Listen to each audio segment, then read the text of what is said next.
the week. What's up, everybody? My name is the Black Link. Welcome back to the Planet Destiny podcast, episode 194, I want to say, right? Yes. Yeah. Mm-hmm. I can read. I know numbers. I can read three numbers in sequence. Already off to a good start. Welcome back, everybody. We're here to talk about another wonderful week in the world of Destiny. Quite a few things to talk about this week. We had a pretty interesting TWAB, shall we say. We have Iron Banner going on this week. We've got some possible news about stuff coming in the future. And yet another departure from Bungie that I think caught a lot of people by surprise. In addition to one that we had last week. We'll be getting into all of that. But first things first, our very special guest, Mr. DVS. Thank you. A man who's known for breaking the game to play and breaking the absolute crap out of it. I think the first video I saw of you was throwing the hammer for 1 million damage at what's her name in the strike, the Corrupted. Holy moly. How do you guys figure this stuff out? But thanks for joining us tonight, man. Yeah. Happy to be here. Right on. It's great to have you here on the show. I've got so many questions for how you figure out how to destroy this game and other games. But welcome to the show. It's very nice to have you here for the podcast. And I guess we'll start things off right there because Mr. Saitama here, Mr. One Punch Man himself. Why don't we take some time to introduce yourself to the chat and let everybody know who you are and what it is you do? My name's Devious. It's if you look at my name normally, it just looks like alphabet soup. But if you read the individual letters, it ends up coming out, sounding a little bit like a devious entity. And yeah, pretty much since I was, 9 or 10 years old, I've just always loved finding glitches in games, finding ways to break it. Even if it's something as simple as just a little out of map. It's just always how I've enjoyed playing video games. That's brilliant. You are pretty well known in the community for mostly busting strike and raid bosses. Like I said, the first one from the Corrupted Strike. I think there's one where you guys kill Zal before he even finishes his cutscene of breaking in. You hit him with a bunch of supers or something, and we just did that last night. Yeah, I saw that on your Twitter feed earlier. It's how do you guys come up with this stuff? Do you just look at the ability? Because there are so many abilities in Destiny. I know a lot of them. I could never figure out how to put them all together in ways that would do the things that you guys do. A lot of it, some of it's brainstorming. Some of it's that just something happens in the game, and we're like, how can we use this? For example, the Zol one, I was just running strikes with my girlfriend last night, and I just fired 1K at Zol as he was slithering across, and when he popped back up, he had almost a third of his health gone. I was like, wonder. So I just kind of started thinking about the way Zol's fight works, and it's basically when he dips back down, before he comes back up, it does a health check. And it's okay, is his health this low? If it is, put him to final stand. If it isn't, put him to the other side. So I thought, hey, if we get his health low enough before he dips down initially, then it does that check, it should just pop him right up into final stand, and sure enough, I was right.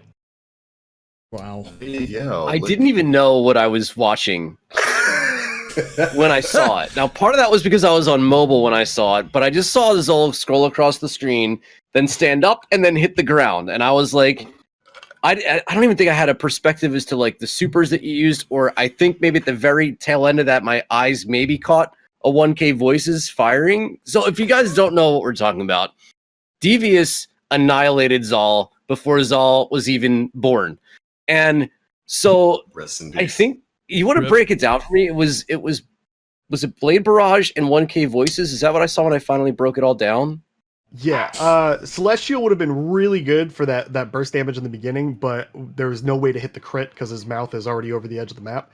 So we went ahead with Blade Barrage, and it turned out that we saw that did a ridiculous amount of damage as well. And so it was basically, as we were running out the tunnel, we had to hit Blade Barrage, just throw it right out the tunnel, because those knives have ridiculous magnetism. So they just come straight down right onto him.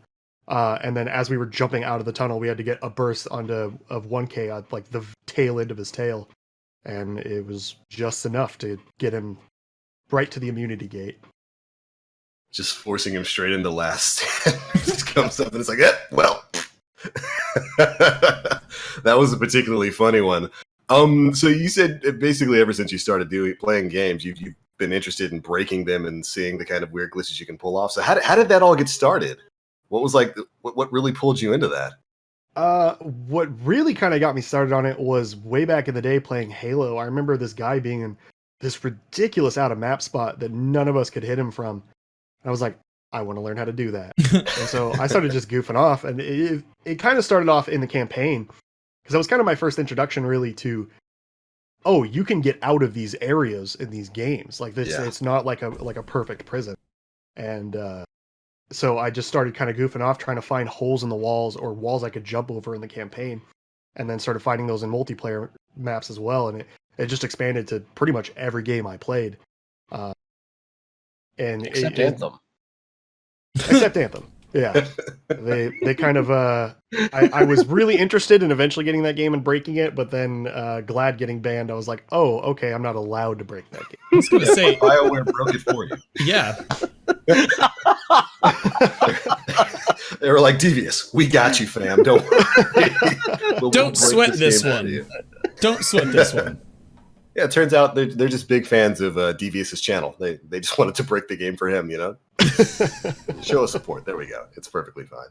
So that's super interesting because, yeah, I remember a lot of those videos where people were getting all kinds of outside the map in Halo, like underneath things, like where they could go in and see where cutscenes would be triggered and like arenas and weird little artifacts that, you know, Bungie would leave in the game outside of the game space, like messages and stuff like that. I've always been a real big fan of that sort of thing too. I can remember even back in the days of like the N64 and PlayStation 1, people trying to get out of maps and finding weird little artifacts that maybe devs and whatnot left in the game code that were never meant to be seen, but there's people out there like Devious just trying to break into every vault they can find. And I think there's certainly a lot of potential for that in Destiny, because there's been a lot of crazy out-of-map kind of things to be found in the Destiny world. So that leads me to asking, how did you get started with Destiny? I actually got started. It's just kind of at the point. This is just the way my brain works when I'm playing games. It actually started during the Destiny beta. That like 1 hour chunk where the Dark Beyond mission was available on the moon. Yeah. I got in there, and once I decided to just try to stay in there. And once the hour passed, I realized, okay, I can stay in this instance. I figured I probably wouldn't be able to reload it if I left. So I decided to just start exploring, and I eventually found a way out of the map, and I, over the course of probably like 3 or 4 hours, managed to get all the way down to Fogoth's room during the beta. Like, oh my god. They had the entire moon in the beta. It was just the one mission that was accessible, and I just managed to break out of that mission. But yeah, I remember getting into that room being like, this is really neat. I'm willing to bet this is a boss room. And then when the full game came out, I was pretty happy to find that I was right. Yeah, it was right. It started right off the bat from the beta. Like I remember that when they announced that, okay, you're going to be able to go live to the moon to do this one mission, this one really cool mission. And I remember staying on the moon and just running around the world space because I liked the way the moon looked. I didn't think you could get that far into the Temple of Crota or wherever the Fogoth mission takes you to get all the way down to his boss chambers. How did you do that? It was very hard. They had you really couldn't get there just by walking in there. Essentially, there's a pretty commonly known out of map in the glitching community now on like how to get to Fogoth in the current game through out of map technique, and I pretty much just kind of accidentally found that pathing. Just found a hole, managed to jump through it, and then just kind of continued on my way, kind of just exploring out of the map. I ended up seeing pretty much all of the underground area of the Hellmouth as I was going through, but the area I finally got back into the map was Fogoth's room. That's crazy. Holy moly. I wouldn't... Well, I guess it makes sense. They did have the entire world space available in the beta, so... You know, this man needs to play test for Bungie, just saying. Yeah, hire this dude and bring the moon back, It can't be as easy as just jumping in a hole. Because I've done that plenty of times. Sometimes it is. Specifically on the moon, there is one specific spot that you literally just jump through a hole and you're out of the map. Those kind of areas are left in games all the time. Like more recently, pretty much I only play Destiny at this point, but other games that I've played over the last few years, like Horizon Zero Dawn, is littered with holes. Unfortunately, It's not like Destiny where there's a lot of areas you can kind of jump to out of the map. In Horizon Zero Dawn, you find a hole, you just fall out of the game world and die. Yeah. Oh wow. And it's the same way with Borderlands as well. Like if you ever watch like Borderlands 2 speedruns, like any percent, there's so many out of maps you could do where you could just get yourself right on top of the map, under the map, wherever, and just skip to the end of the level. But it's actually something that's very common in games that a lot of people don't really realize exists, because it's usually areas that are not really on the beaten path. Like you got to go out of your way to find those kind of little holes, because it's the areas that even the devs forget about. They're like, I don't know about that corner. Yeah, I've seen people do that a lot with Bloodborne, because I used to watch people speedrun that game, and there's areas where you do kind of have to like run up against the wall and then jump and immediately look back in order to get on a little ledge to then roll over it, and then you'll just fall straight through and you'll end up in like a section that's like way later in the game, which is how they tend to do that kind of stuff. And it always fascinated me. It's like, holy shit, how much time do like people put into in finding things like this? A lot. It's like the simple answer, because it's the same thing that I'll do in Destiny. If I feel like I have nothing to do and there's nobody really on, I'll just go exploring, just try to find things. Then that's led to a lot of random discoveries. It's pretty much boredom is what ends up finding most of these either out of maps or glitches that we end up doing.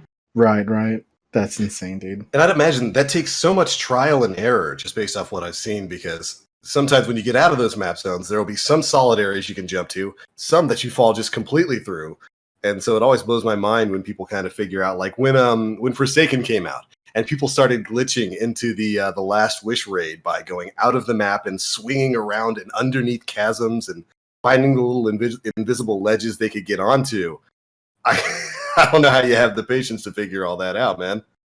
I'm still kind of kicking myself over that, because the out of map pathing that ended up getting people into the raid and being able to grab that chest, I was like one load zone away from that, just kind of goofing off, just running around there. If I had just gone a little bit further and hit that load zone, it could have been me that discovered it. But I was looking for that kind of thing too, because that was something that in D1, we ended up figuring out that Crota's End was a separate instance of the moon, but that didn't stop everybody from exploring out of the map, trying to find a way to Crota's End from patrol. Yeah. Of course, we could do that with Vault of Glass pretty easily. And King's Fall, eventually someone managed to find a way to the King's Fall entrance from Dreadnought Patrol. And so anytime I know there's a raid in a specific patrol instance, I absolutely have to go explore out of the map to try to see if I can find that entrance, find a way to explore it early. Right, because those loading zones are loaded as part of the map. They'll be sealed off. I can remember this from like the days of Ocarina of Time and the speed runs there, and the tricks that people use to get into certain doors that will pop loading zones that will send you to a certain point in time in the game. And it's just a matter of breaking the game to get around the walls and reach that loading point to send you to a different instance. And I think that's crazy. I love watching video game speed runs for that fact alone, because it's always so fascinating to see how people get around the walls and structures that devs put into the game. It's really a crazy process for speedruns. Yeah, it's even, for me, it's really interesting seeing different areas within Destiny, because like there's different areas that are worked on by different teams, and so their methods of kind of keeping people in the map can be very different. Where like a lot of the patrol zones in Destiny 1 were really easy to break out of, freely explore. Vault of Glass was actually like notorious for being very difficult to explore out of map. There's a lot of invisible barriers, a lot of death barriers. It took until I think year 3 of D1 when a guy named DJ, who's pretty much the god of sparrow flying in Destiny 1, managed to find a sparrow flying route out of map in Vault of Glass and got all the way into Atheon's chamber from patrol. He was the first person to ever manage it. He has like a 30-minute long video showing like the whole journey, and it's ridiculous how much time he put into that. Oh my! And it's always so fascinating to me, because some of those people are the ones who kind of figure out the ways to kind of cheese boss fights. I remember when Vault of Glass first came out, everybody was trying to figure out how to solo Atheon. First pushing him off the cliff and then later getting him to walk over the invisible baby bumpers that Bungie just littered across the arena. And this is kind of sort of the same thing. I remember one particular method was this really crazy method where you basically make your way up the left side of the arena, jump over one of the death barriers, and then you could use that to kind of escape his wipe mechanic. And it allowed you to solo him in a very long period of time, but stuff like that blows my mind, man. I remember that. Yeah. That was one of my that was actually one of my first introductions to glitching that raid. Was I think it was my second or third Vault of Glass run. One of the guys was like, "Hey, I heard about this ledge. You guys want to try it?" And yeah, if you got up to that ledge, I was one of the few people at that point that had Icebreaker. I think it was like week 4 of Xur. He sold it, and people were like, "I'm waiting for a good exotic primary." And I was like, "No, I'm buying this," because I missed out on Gallarhorn. I was like, "There's no way. I'm buying everything Xur sells now." And so I ended up getting Icebreaker, and I just sat on that ledge just shooting Atheon nonstop throughout the fight, because while he would teleport others, he couldn't teleport me, because you're like just outside of what he registers as the players in the field. And I remember doing that, was like, this is awesome. They fixed that pretty quick though, along with the pushing Atheon off the edge. And, do you have a background in like engineering or some form of, because even the terminology you're using and the way that your entire thought process, I'm just an idiot who like plays the game. I'm like, oh, boss guy, I'll go fight him. And, like, you know what I mean? Like, so your entire thought process, the scientific process that you go through, is there anything in your background that kind of lends itself to that?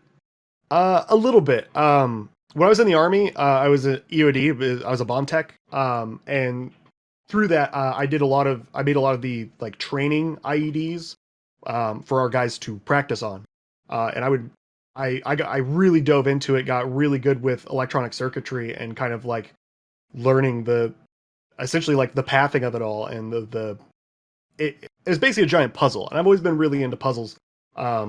Like for example, when I was in high school, I taught myself how to solve a Rubik's Cube, and so now I'm up to things like this. And so it's just I approach every game as if it's a puzzle, and I'm trying to figure out how to move the pieces the way I want them to align. Yeah. I saw whatever it was that you just pulled, and my brain literally just kind of like snapped for a second. It skipped a couple frames. It did. So, like, what you do isn't just finding ways to get out of maps and finding ways to exploit in-game mechanics into your, I should say, exploit bosses to your fit. You guys and a lot of your clan mates find interesting ways to fight big-time enemies, where most of us are like, I'm just going to pull out my insert weapon here, where you guys... Can you walk us through some of your accolades and some of the crazy things you've done to beat, whether it's a boss, a strike boss, a escalation protocol boss? Let's see. We've done there's a strat for throwing infinite throwing hammers on the middle tree Sunbreaker.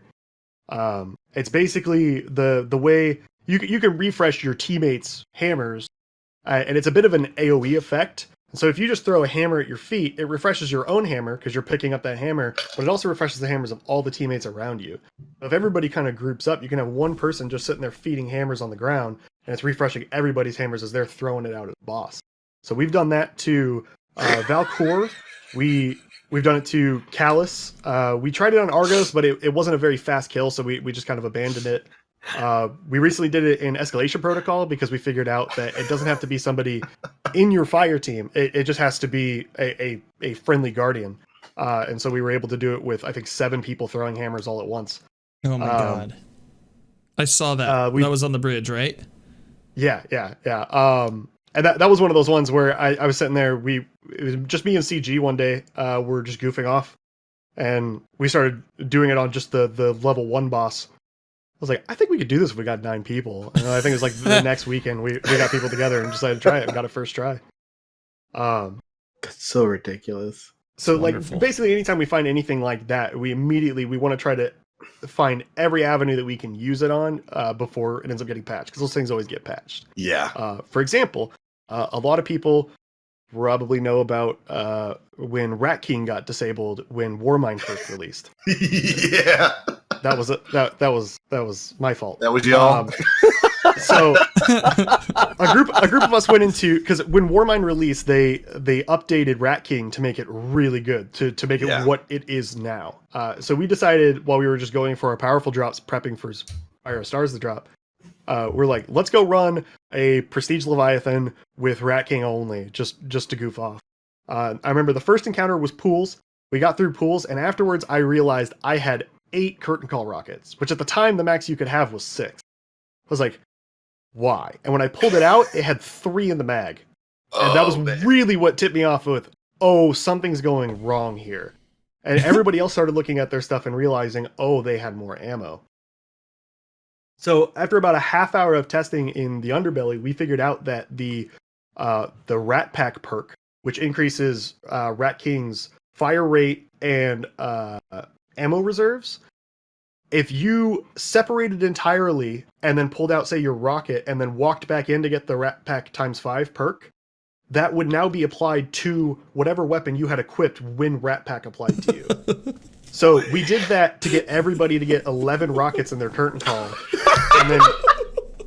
and then we just got those 11 rockets and didn't die at all after that. We got to Callus, and we ended up one-plating Prestige Callus by firing 66 rockets at him. 66 rockets. Oh my god, that is dinosaur amazing. baby. That is so good. That's just kind of how my mind works. Is like the moment something breaks, I'm like, I have to figure out how this works so that we can use the hell out of it. And shortly after, Rat King was taken away for a while. I remember. Yeah, and when it got disabled, I had a post already up on Reddit, like, because when it first happened, I posted on Reddit, and like 6 hours later, they disabled the gun. Yeah. Because they were afraid of it affecting the Spire of Stars race, and understandably so. That was the whole reason I posted it. I didn't want to keep it secret, because if we could find it, somebody else could find it and then abuse it. And Because 66 rockets on Callus Prestige was not abuse at all. Well, It's normal. No, at that point, abusing Callus, I mean, we were a little bit over halfway through year 1 of D2. We'd abused Callus enough already. But yeah, they ended up disabling it, and I got really angry responses on my Reddit post to include a death threat. A guy who just really liked Rat King and was like The really one upset. guy? Like the one guy. Yeah, just got really upset that we got Rat King disabled, and I think that's kind of like the highlight of my glitching career, is like, I got a death threat because I broke a video game. All right. Maybe don't threaten veterans. Yeah. Which, by the way, I'm agreeing with chat here. Thank you so much for your service to our country. I have a special place in my heart for veterans of this country, and the utmost respect to you, man. Especially, dealing with Bomb Squad out there. This man, the actual video game Hurt Locker. And it turns out in the Hurt Locker was Callus, because this man hit him with 66 rockets in a row. Yikes! Holy moly. And oh my god, that reminds me of like the silly stuff like the infinite hammers back in the Taken King with Sunbreakers. Anybody remember that? Where you could just kind of spam hammers and silly stuff like that. Mm-hmm. So that was Rat King. Have you discovered anything else crazy like that in D2? One of them started off as a joke that turned out to actually be viable. Shortly after Spire came out, we had done basically every meme possible on Valcour, killed him in just ridiculous ways. I think at the time, the fastest kill on him was like 6.5 seconds or something like that. I made a joke one day to Glad in his chat. I was like, so when are we doing the balls only Valcour kill? And then he pulled me in, and we ended up doing actual testing. We found a consistent way to duplicate the balls that are in the raid, because we had accidentally duplicated them enough, but we weren't sure how we were accidentally doing it. So we did a bit of testing. We found a way to purposely duplicate them. And basically our thinking was, when you see those damage numbers when you throw the balls at the ships in the like void dimension, it's a pretty big 6-digit number. And so we were thinking, what if it does that same amount of damage to Valcour? What if there's a way we could get a ball to damage phase somehow, and throw it at him and see what it does. And so once we figured out a way to consistently duplicate them, we had to figure out a way to consistently duplicate it in Valcour's chamber. And we pretty much found that because the charged balls, when you go to activate damage phase, they kind of lock on Callus. We had Glad sitting on Callus's shoulders as he went up, and then would throw balls up at him, and it would end up registering in Glad's hands and hitting Callus at the same time. And so once we managed to get that, Glad threw it, and it did like 1/6 of his health. And so we started thinking about it. We're like, okay, if we could duplicate 3 of these balls somehow and get a melting point, that would be almost dead right there. Yeah. And after, I don't know, 18 hours over the course of one weekend of trying this, we finally managed to get a run where we got all 3 balls duplicated, because it was really iffy on sometimes it would duplicate, sometimes it wouldn't, but we finally got that run where all 3 duplicated. We ended up killing Valcour in like 2 seconds. And we were super excited about it, but then I was dead tired. I'd been up all night, and I was like an hour away from having to go to work. And so I was like, I'm sorry, guys, I gotta go. I mean, we got it. That's cool. I'm sure there's a way we'll find a way to make it faster. So I left, and I like got to work, and then thought, what if we just use Celestial for that last bit of damage that wasn't quite there? Because we were using the EP shotgun at his feet, Right. like 2 of us, while the other 3 threw the balls. And so I told Glad that idea, and kind of started doing the math in his head, was like, yeah, that might be possible. And about an hour and a half later, I got a notification showing that they managed to get the kill down to under a second. And you can still find it on Glad's YouTube if you just search like Spire of Stars instant boss kill or something like that. Literally the hardest boss in the game, killed in under a second. Yeah, melting point hits, all 3 balls and the 2 Celestials hit at the same time, and its health goes from full to 0 instantly. That's wild. I was really sad I couldn't be part of that instant kill run, but I was really happy that at least the theory had worked. That's fucking wild, dude. See, that's that crazy bit of engineering that Oro was talking about to figure that out, to stand somebody on top of Callus's shoulders, to throw the balls up there, to duplicate them. I don't even know how you would approach that sort of theory. How you would even come to the conclusion that somebody could stand up there. I didn't even think that was possible.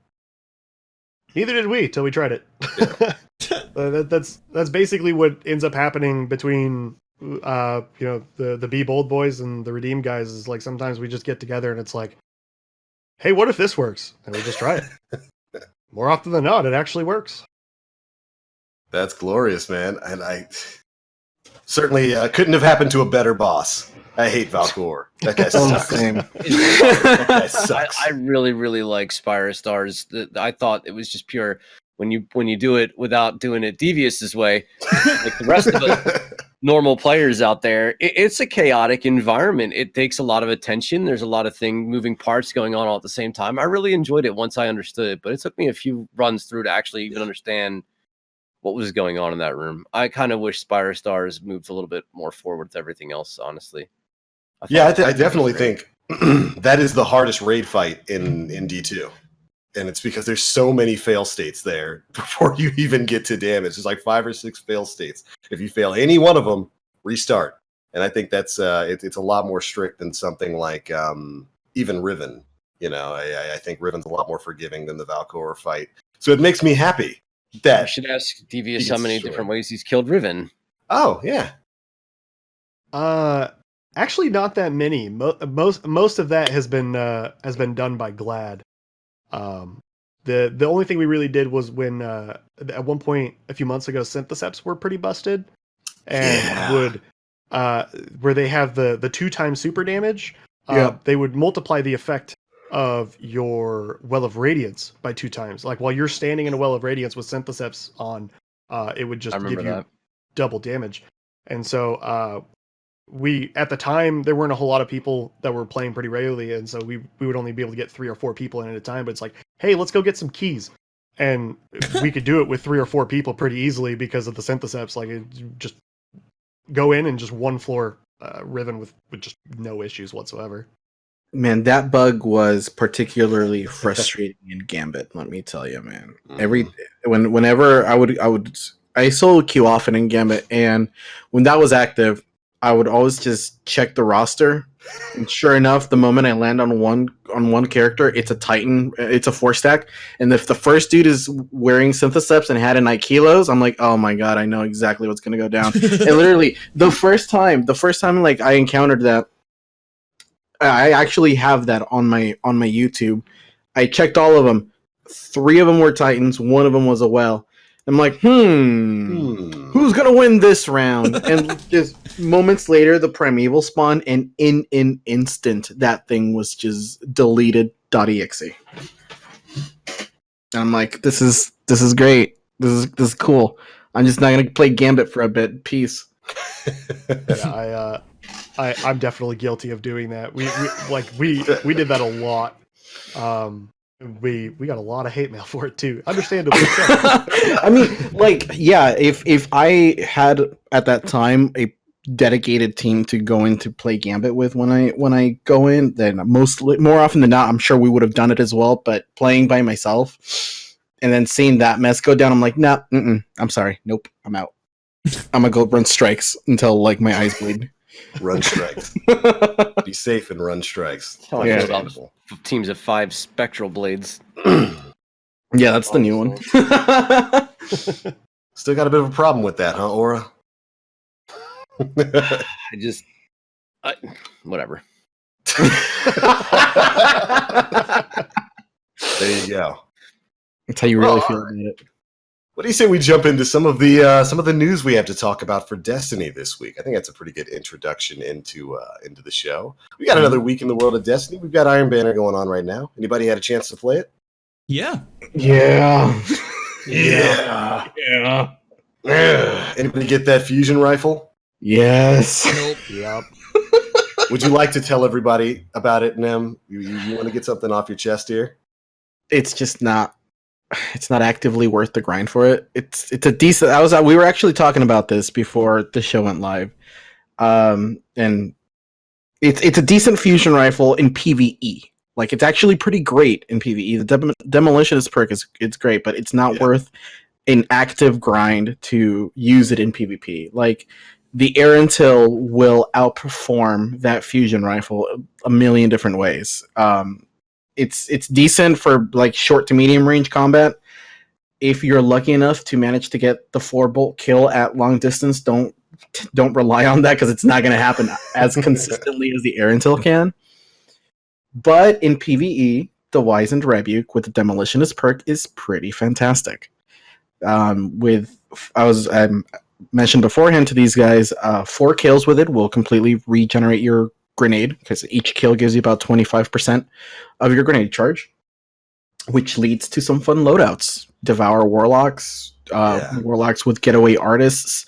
If you want to constantly have pulse grenades on a Titan, or if you want to use a Hellfire Heart, like it's great. There's a lot that you can do with it in PvE, but it's just not worth doing in PvP. It's not. So it's DPS definitely also has it. So, how do you feel about it? I didn't even use the fusion. I didn't really care for the roll on it. So like the moment I dropped it, I did the 500 kills for 7 cores. More so, I was just going for the triumph score. If there was no triumph score tied to it, I probably wouldn't have cared. But I decided to push it out in a single day because I knew if I stopped at any point, there was no way I would be able to convince myself to come back to it. Yeah. That's wild, dude. In a day, like, I did 200 kills in a day, and I was like, all right, that's a solid point for me to stop. That's enough. That's enough. I started it, right? 34 kills, 40 kills in, and it didn't really alter my experience in Iron Banner. Like, taking the 100 power level debuff, my Aaron Till was still one-shotting anybody. Mm-hmm. The thing that, and this isn't indicative of the triumph itself or the journey to it, but like, I kept matching the same 6 stacks, the same 2, over and over and over again, who just continued to mercy us over. They took turns. Essentially, we'd get mercy by 1 6 stack, we'd get back in a match, making the second 6 stack would mercy us, and the next match would be the original 6 stack, and that went on for about the entire duration of the buff or the debuff, and it was like I can handle getting my ass kicked in a video game. I want to be a better player. I have to get my ass kicked in order for that to happen. But I can only handle so much of that. When you're playing 6 incredible players, it is a very different story than 2 or 3. Question. Yeah. Were you solo queuing or were you with a solo team? queuing? I was solo queuing. I was I was going to ask, if you were in a team of 6, then it's most likely taking that MMR of everybody and putting you up against some high skill people. Well, for whatever reason, my matchmaking and from what I understand, skill based matchmaking is a thing in Iron Banner. It is. Yes. And apparently, I've been playing very well. So I am matchmaking. I am matchmaking some insane players, and 100 debuff against 6 insane players is just not a good place to be. So I was like, I'm just not going to bother. And again, my Aaron Till is so filthy. There's not a fusion rifle in existence that's going to challenge it. No, there's Unless not. somebody has my roll with a range masterwork, maybe. Yeah. Maybe that'll out fusion my Aaron Till. So I don't know if it's worth it for me. Yeah, I was going to say, you're grinding for a fusion rifle that's actively worse than the fusion rifle you're using to grind for. And I was going to ask you guys, since you, if at least a few of you have already gotten the renewed Wizened Rebuke, did you really feel the difference when you dropped your power? I did. Yeah. Yeah. I got bodied. I was getting body sniped a lot. Was probably the main thing. That happened a lot. Body sniping. Ugh. And then getting bagged from a 1.2 KD emblem player was the. I don't talk a lot about KDs, but to body and bag somebody who's 100 light under. Yeah, like that You're was huge, kid. that was something. That was an experience. What kind of tea was it? What's that? What kind of tea was it? Yeah. Earl Grey.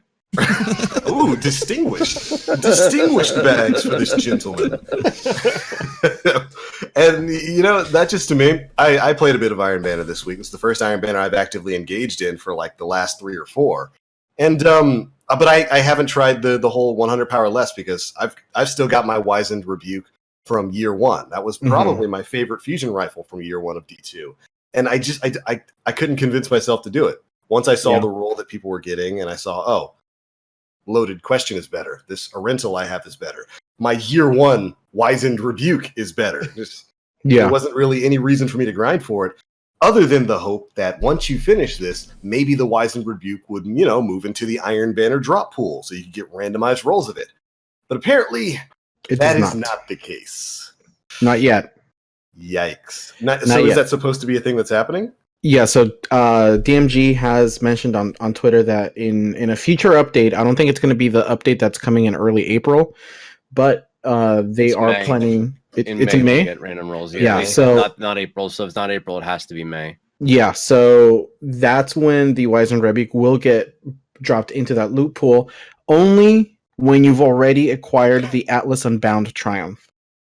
So you will have to get the 500 kills under the Iron Burden if you want to get that fusion to start dropping with random rolls. I think that's cool. That's perfectly fine with me. If you want to, I think that's probably the way it should be.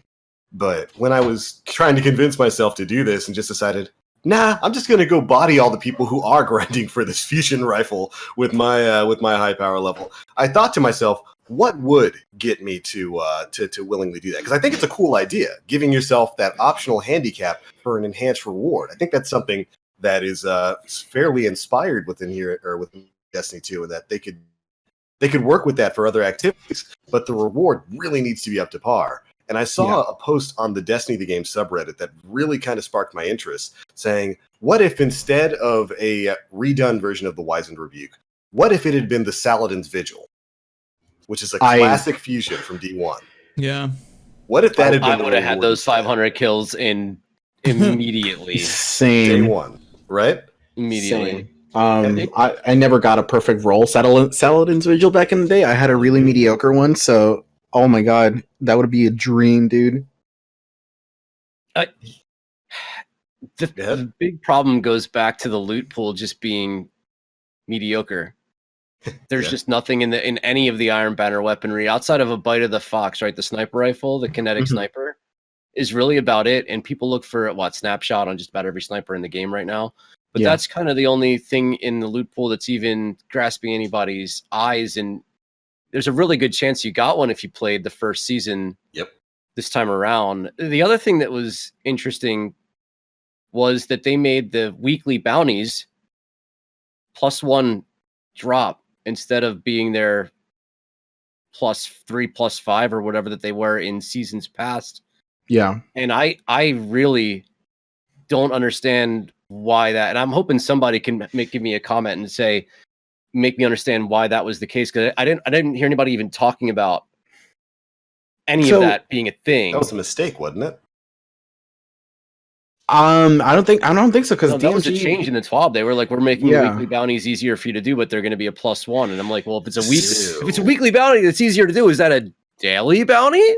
Shouldn't that be considered a daily? So here's the thing, weird. and I think maybe this might be why this was done, because previously, it was a powerful reward, but if you went in there as a lower power level, you were going to suffer through those bounties. So it's like, this might be a bounty that's geared more towards the player that just needs a couple of bumps to reach that 700 to accommodate that. But it's because that's not what you do to people who need that bump. You don't put them in Iron Banner and skill-based matchmaking and feed them to the wolves, literally to the wolves, for 1 point to get it.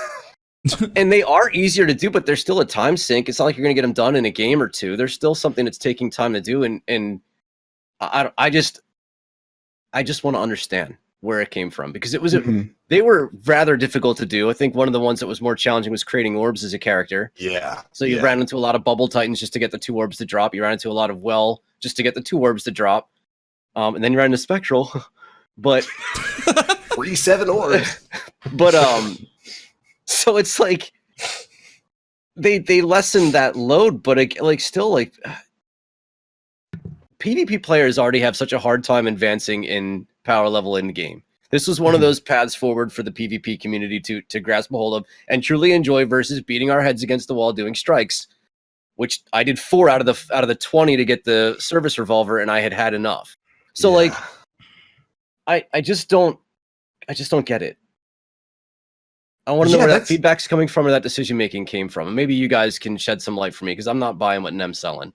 Nah, man, my hands are in the air on this one. I thought that was a glitch. Like a couple of weeks ago, when the powerful drops from like the Dreaming City and whatnot weren't giving you a very big bump. I thought that was a glitch. I don't know why they would. That one was a glitch. Yeah, I got those mixed up. I don't know why they would purposely. I can't even fathom why they would purposefully drop the power bump you get from these weekly bounties for what's supposed to be a monthly premier PvP event. Yeah. It doesn't really make much sense to me. Devious, help me out. You're really smart. What's up? Why would weekly Iron Bounties only be a +1?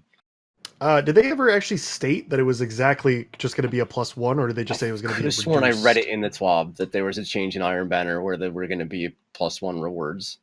I do believe that. I remember reading somewhere that is with 690 plus it's a more aggressive delta on your leveling. So you're going to be seeing less and less of an advancement on your powerfuls as you're getting closer to 700. Which we're like with what I was discussing before the podcast went live, where I'm at 699 light and still dropping 699s in Iron Banner. So I'm not even getting +1s. Yeah. Just struggling to try to get those last few 700. That's painful. See, that would make more sense to me.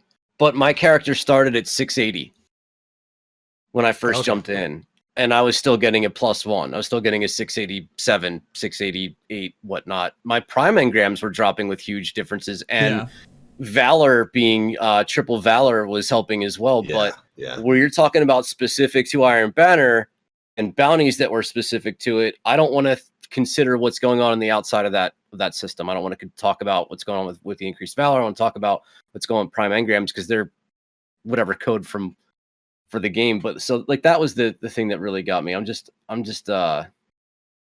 a loss for why that would, and where the feedback came from.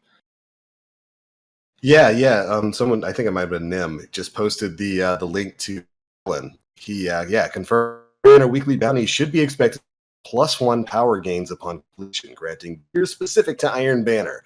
So yeah, it's on purpose. Dailies do +1s. Don't our literal daily missions where it's like, oh, go play a game of Gambit +1. Yeah. So you're equating a whole week's worth of content to a daily in a once a month event. That's the thing. Like I don't know. Like I don't mind being critical, but like that didn't make much sense to me. Yeah, that's especially given the higher echelon of PvP that I am being forced to play because of skill-based matchmaking. You know, so is could it be because there's more sources out in the wild to get weekly bumps? Maybe. Like there are a lot of milestones. Not for PvP players. That's true. Not for PvP players. Not for us. I mean, to an extent there is though with comp, because for like Valor you only get a powerful reward on the like the full, like going from like Brave, or I'm trying to think of like the actual order from like going like 3 to 3. The sub rank ups. Yeah, from 3 to 3. The sub rank ups don't give you powerful drops. But in comp, those sub rank ups do give you powerful drops. So that first like 1,000, 1,200 glory, which is honestly pretty easy to get through, is a lot of powerful drops that PvP players have access to. Very good point. You know, I still think that it was a mistake for Bungie to remove the randomized powerful drops you could get at the end of a Crucible game. I still think it was a mistake because there are a lot of people out there, like Aura, who play this game primarily for PvP. This is a conversation we've had on this show plenty of times. And there's a lot of people out there who don't want to run strikes. They don't want to go and run Escalation Protocol or Blind Well or anything like that.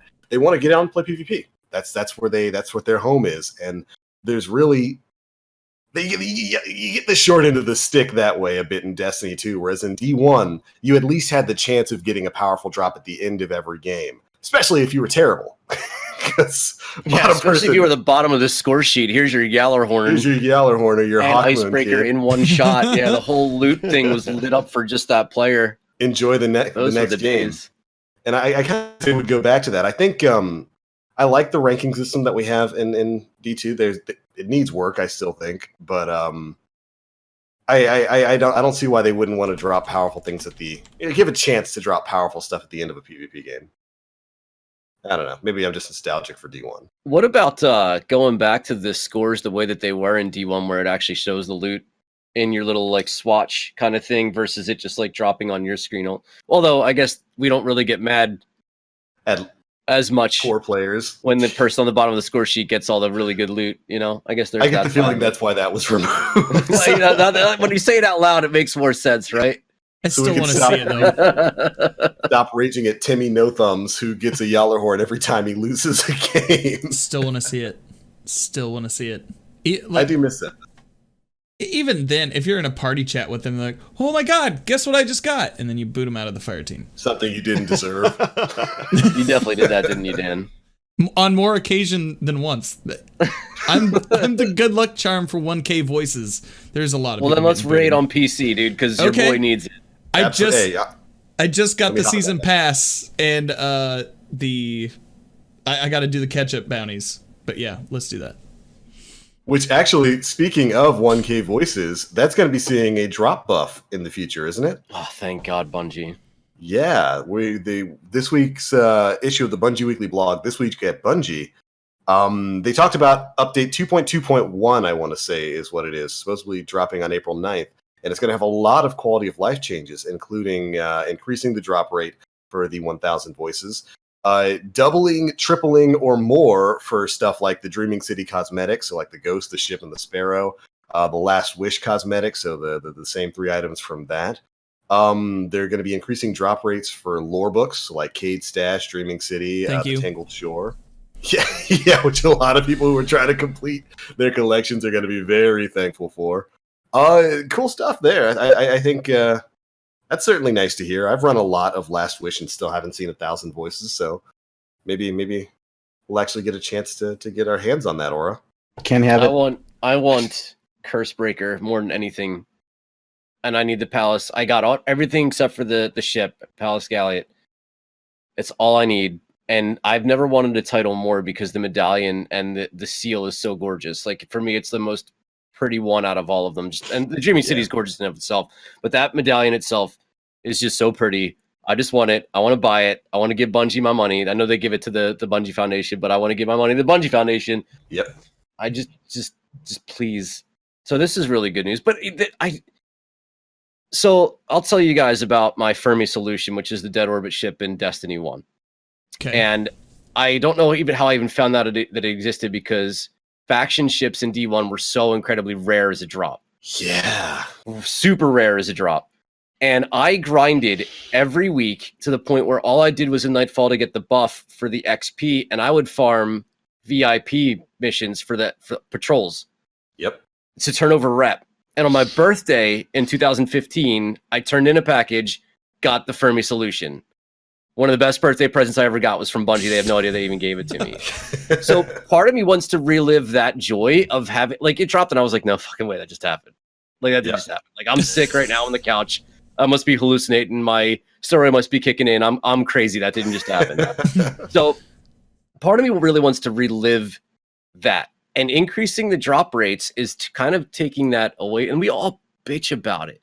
Mm-hmm. But doesn't it feel good when you finally get it? It does. Yeah. I don't know. I'm going for Chronicler. And I am missing one Dreaming City book. One. Well, dude, just do Blind Well. Forehead. Dude! You think I don't? I do it. Do it all the time. I've seen the Blind Well more time than anybody. I've seen the Blind Well more than the Blind Well has seen the Blind Well. Not dropping for me. I don't know why. Well, you got to be doing something else then. You can't be doing that Blind Well. I mean, I do other stuff too, but I can't talk about that on air. So That's that stuff in the Blind Well? Well, no wonder it hasn't given you anything. It gets lonely in there lately. So rest in peace. How many seals do you have? 3. I have Ravensbane, Cursebreaker, and Wayfarer. All 3 of which came down to one item for weeks upon weeks. That I was just waiting on that one item to drop. Ravensbane, I think I went probably 6 or 7 weeks just waiting on 1k to drop. Mm-hmm. Cursebreaker, I think I went through 4 full curse cycles before I finally got the ship. Mm-hmm. And then Wayfarer, I was waiting on the 18 Kelvin sidearm. But that was because I was given inaccurate info for farming it.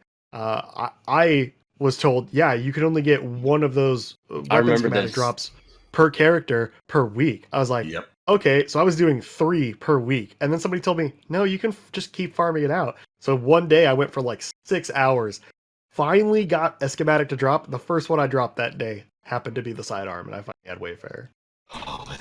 See, Wayfarer came down to Osprey for me, and I didn't even realize that it was part of it. I could have told you this if I had seen earlier. I spent a weekend on Mars, not streaming, just mindlessly farming for the 40 unique sleeper nodes. And in so doing, ended up acquiring all of the schematics and all of the weapons without even knowing it. Same. So, like 18 Kelvins, then what is it, Niflheim? And then is there another one in there too somewhere?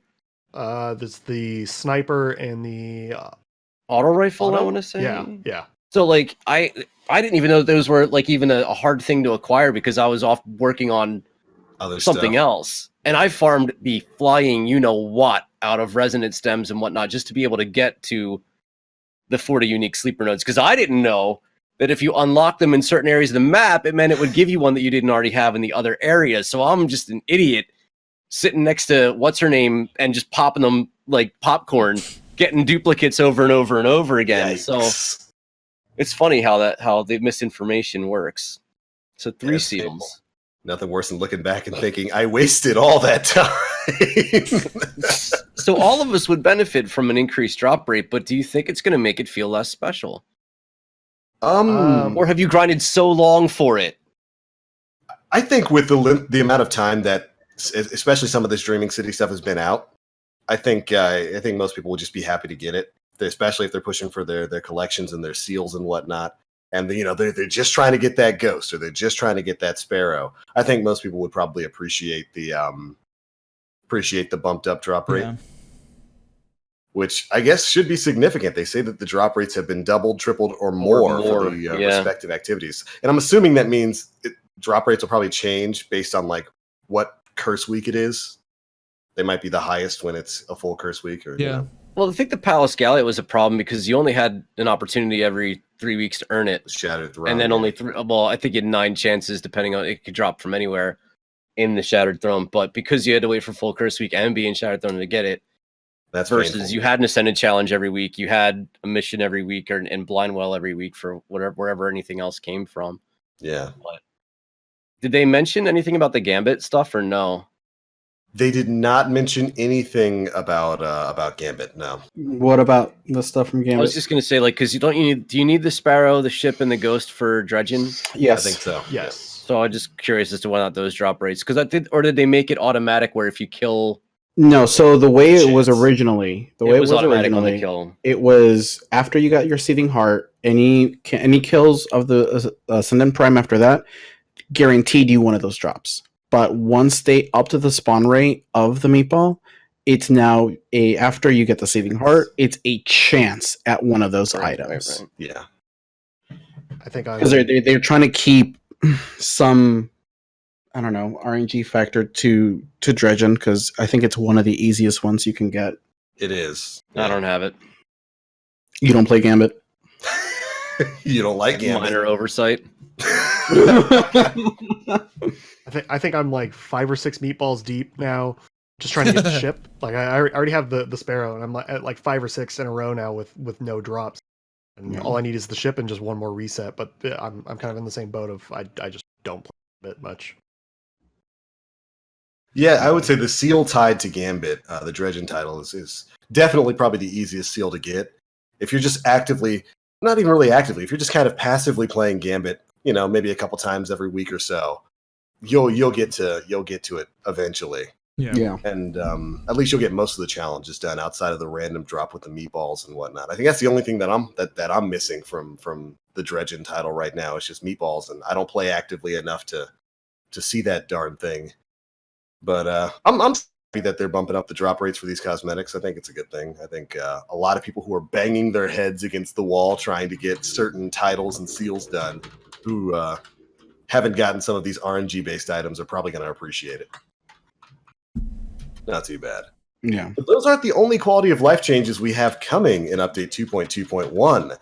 One really big one is going to be 801 and her Black Armory weapon frames. We have had a huge problem with Ada, I guess, forgetting to resupply her stock of sniper rifle and machine gun frames for several weeks at a time. And that is not going to be a problem moving forward after April 9th rolls around, because she's going to start selling all of the weapon frames every single week. And I think that is a huge quality of life change that I could not be more happy with. That's something that I've wanted basically since Black Armory went live. I've been spoiled by RNG in the fact that the majority of the best rolls you can get on all of the weapons I currently have, even like a God roll ringing nail. Yeah. I was only farming it for the triumph, but I ended up with the whatever it is, the sword with surrounded and whatever the other thing is on it, and boss spec actually even rolled as the mod on the sword. So like the sword everybody's been trying to get, I don't think I sharded it yet, but so I don't have as much of a reason to get in and do this. But I think the thing for me that was bigger than the Forge was Nightfalls. Yeah. Especially for people chasing titles or chasing specific Nightfall specific loot. Yeah. It's almost the same thing that was going on with the frames. Was we were just getting the same frames to farm over and over and over again. We were getting a lot of this repeat Nightfalls as well. Yeah. So, which I think they said they're looking to address in this same update.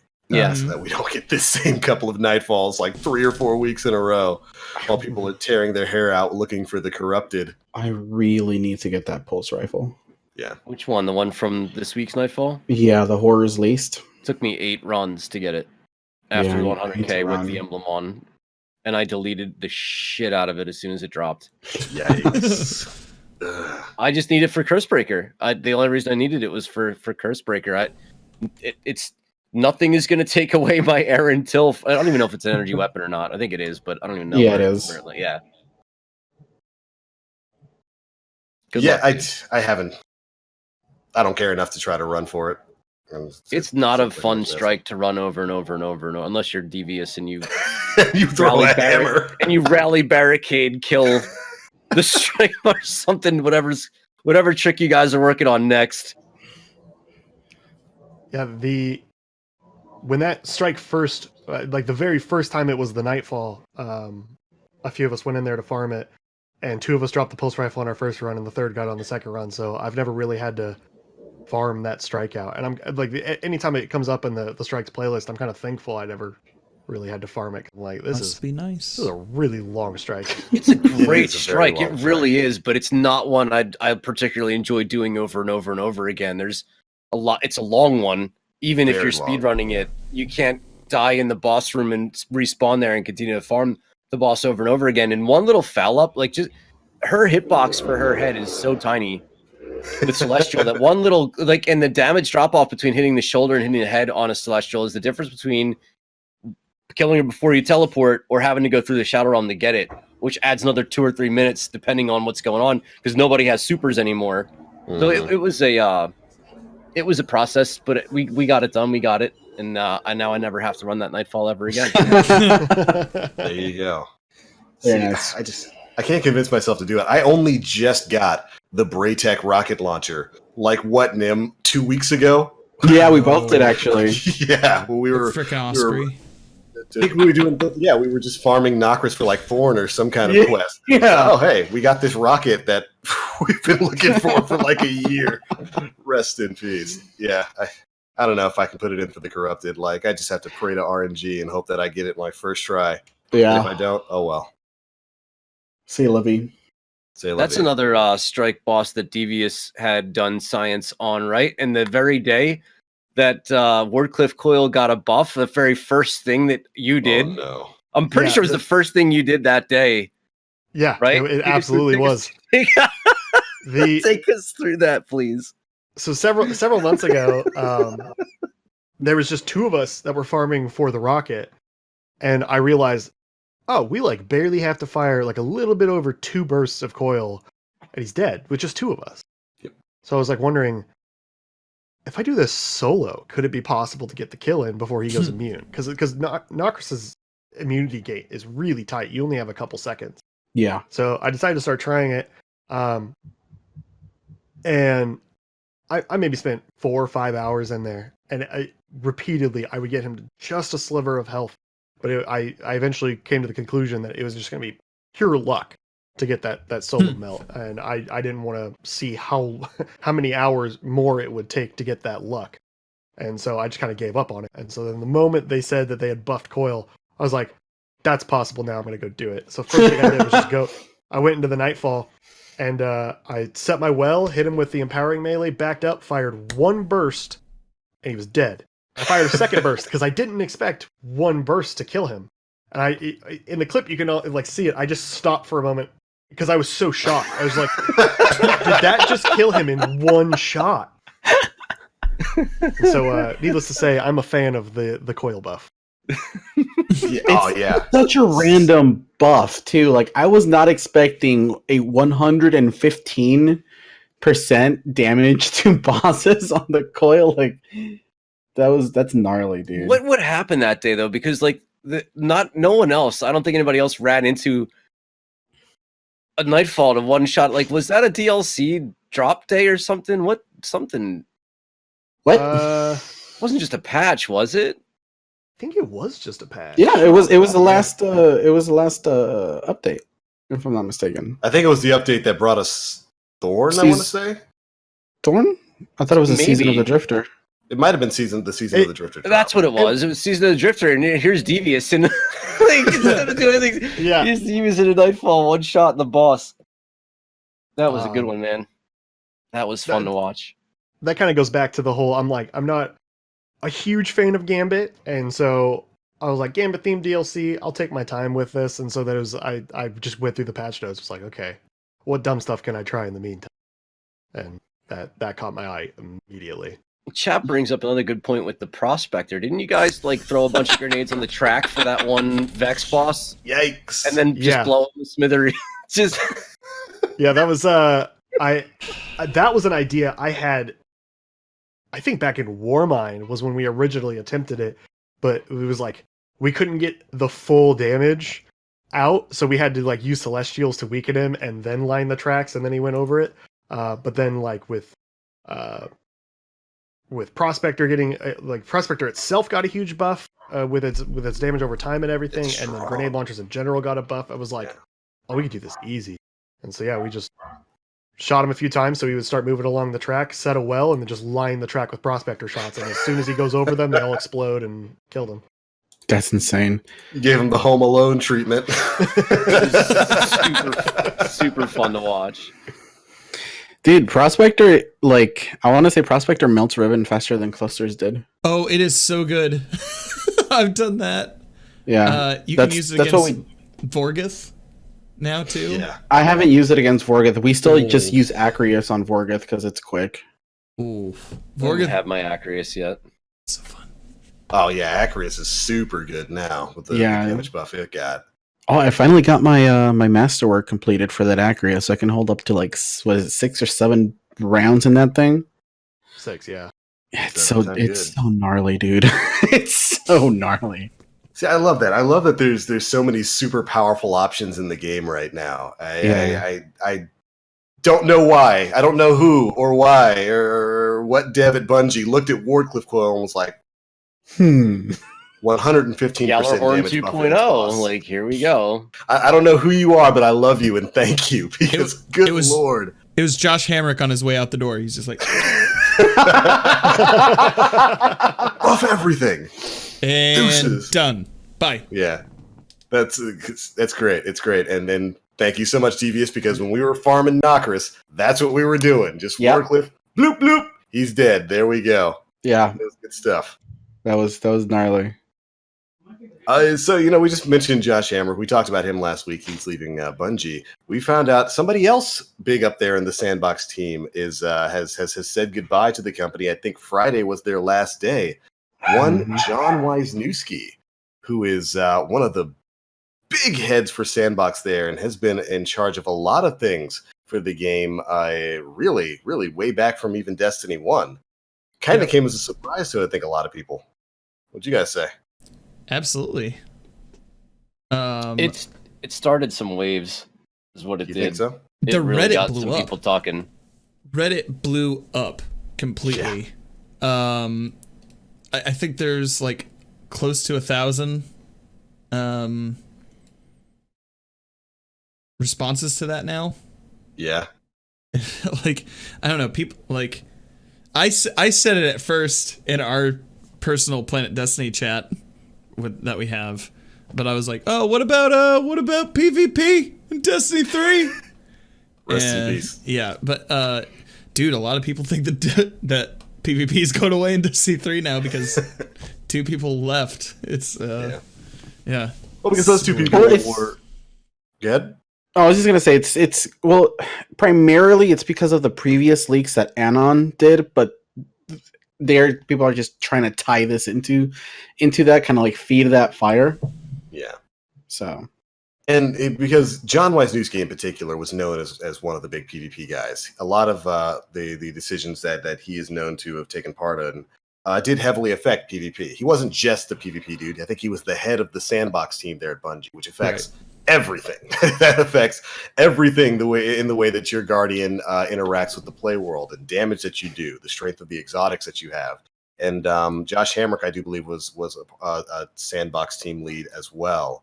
So I can understand why a lot of people would be concerned about the state of PvP, especially considering the PvP team has been mostly quiet since Forsaken dropped. We really haven't heard too much from it. Yeah, dude. Yeah. And so I can understand why people would be a bit concerned about that. And I don't know, man. I don't think PvP is going to go away for D3. I think it's too popular. You're talking about Destiny. Over half. Well, not maybe just under half your player base pings Yeah. PvP every day. If it doesn't make 700,000 opposed to 400,000 or something like that. Like, that's too big of a player pool to just say no more. Yeah. And honest to God, as much as everybody can't stand PvP sometimes, it's just too damn good. Yeah. To just can. Like, usually if you're going to cut something, you cut something that's really, really bad.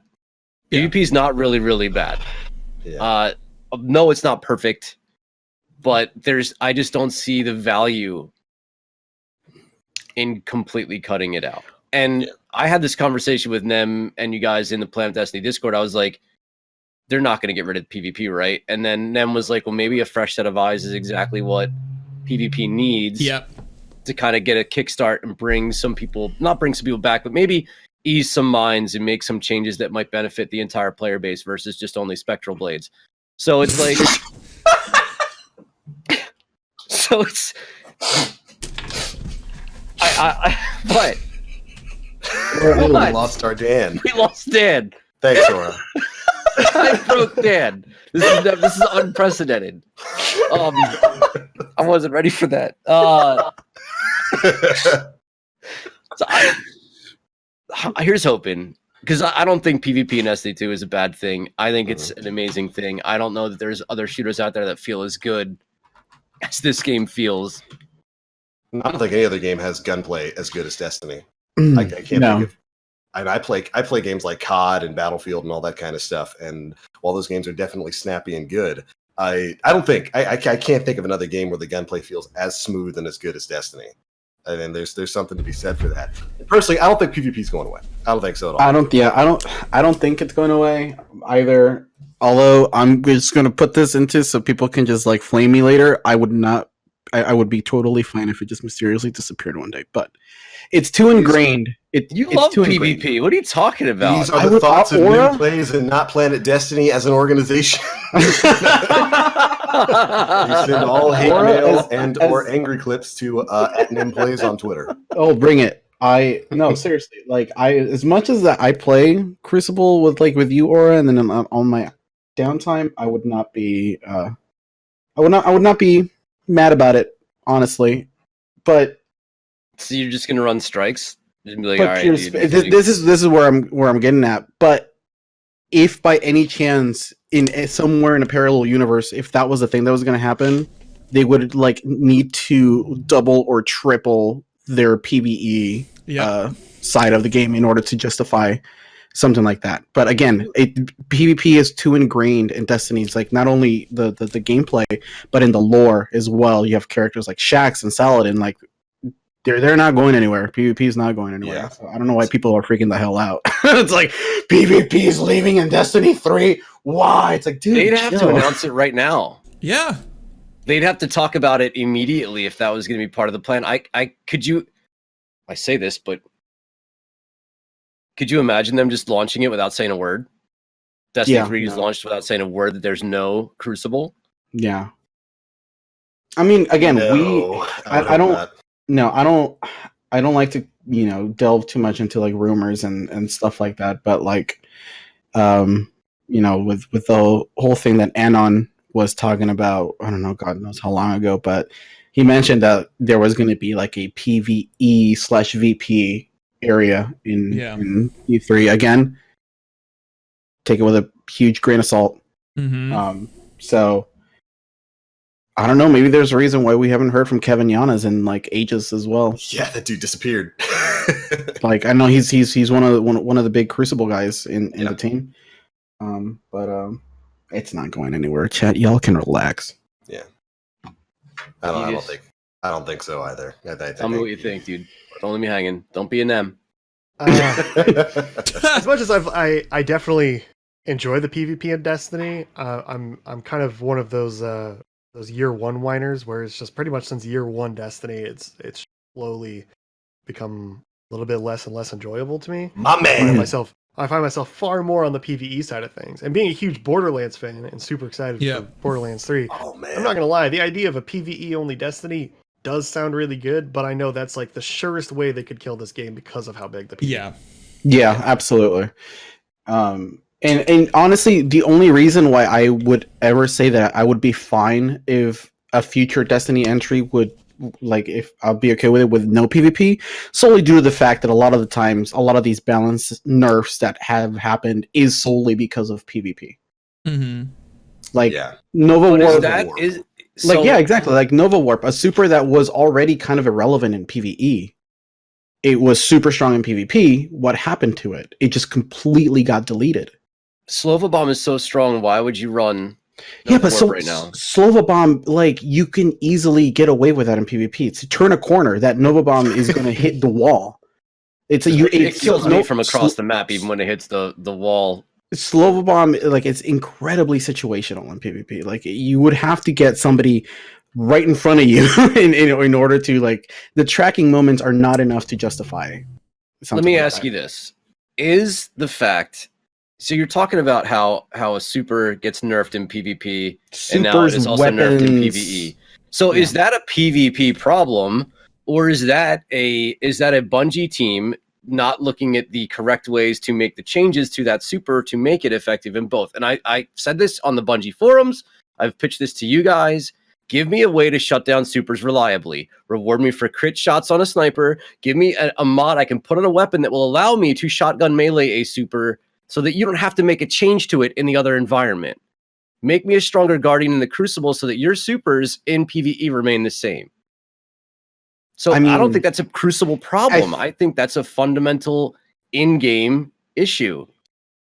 If you're running suppressor grenade, if you're running a tractor cannon, you can suppress supers from like on my life. If you're running tether, you can also suppress. Listen, you're talking to the king of tether right now, and I want it takes 4 years to get to the animation of the tether to get off, and then it takes an additional 8 years for the tether to proc. And by that time, Spectral Blade, Void Titan, and Arc Titan have literally swiped through your tether and killed you and anybody who is close to you. Your family, your kids. So right now, that's a super issue, Tether is not a good counter for shutting down supers. Tether is meant to actually be aggressive. You're meant to tether multiple people and shoot one of them. That's what Tether's meant for right now. Tether sounded more like a kind of like a support type of super when it was originally introduced. It's only good for shutting down one super unless you play a bunch of idiots who all cast their super at the same time and run in a line. Yeah. Suppressor grenades, you won't if you run armamentarium you get to, or is there a tree that you can get to? I don't recall. Which one? What was it? For suppressor grenade. It's just armamentarium. Yeah. Armor. Right. So you can have two. I can have two suppressor grenades, and if I do something, maybe I can recharge my grenade faster. Tractor cannon is completely hell bent on power. There's no other way to get ammunition for other than to grab power. And I am a top tree tether main who runs tractor cannon, and I can still only control so much in game versus just having a way to counter a super. That's all I'm asking for. And I don't think asking for a mod to put on a weapon is a bad idea, considering how bad the mod system currently is. Yeah. So yeah, all I'm saying is, I don't think the issue is. And I'm on your team here. I don't want to act like I'm not on your team. Like, I agree that I don't want nerfs to supers either. I just want a way to counter them. Yeah. Right. But I think Nim's point there was that oftentimes these things, when balanced for PvP, wind up having an extremely negative effect on PvE. On PvE. And so stop balancing them for PvP and just give us a way to shut them down. Well, that's the issue, though. There's no separation of balance between the two. Maybe look at Wormhusk. Wormhusk is an entirely worthless exotic right now because people complained about it in PvP, and now it's not useful. I got sauced by a Wormhusk user today because I wasn't expecting it. I wasn't expecting his health to go up a little bit, and that little bit. That sounds like a you problem, or yeah. Oh damn! So listen, I'll give the guy credit, man. I was not expecting Wormhusk. Do you remember his name? 6 months. You remember his name? Know. It's been just one player who hasn't played since Warmind and just jumped on with their Warmind loadout. Yeah, I've got my Wormhusk. I'm ready for this. It's just so unorthodox that it caught you off guard. That's hilarious. I see the point there. I would like extra ways to shut down supers, because right now it's basically you either have to counter it with another super, a heavy, or I think some high impact snipers can one-shot headshot supers, can't they?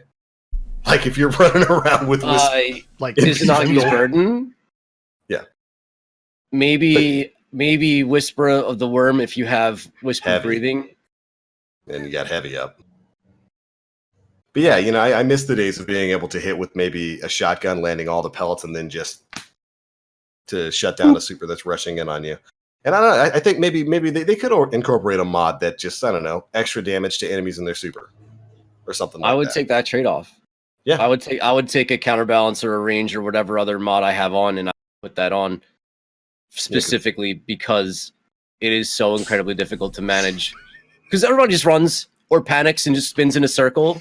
And I'm not the king of being cool as a cucumber. All right, I'm not. I derp just as hard as the rest of them. But like, you know, whatever encourages someone to maybe just stand up and try and do damage to make it better for your teammate around you is also incredibly important when it comes to management. And there's a host of things I'll take. And I talked so much trash about Nova Warp, man. If you guys remember the episodes like 170 through like 180 or whatever. Yeah. I was the king of trash talking. And Now he's moved on to Spectral Blade changed my entire perspective on life.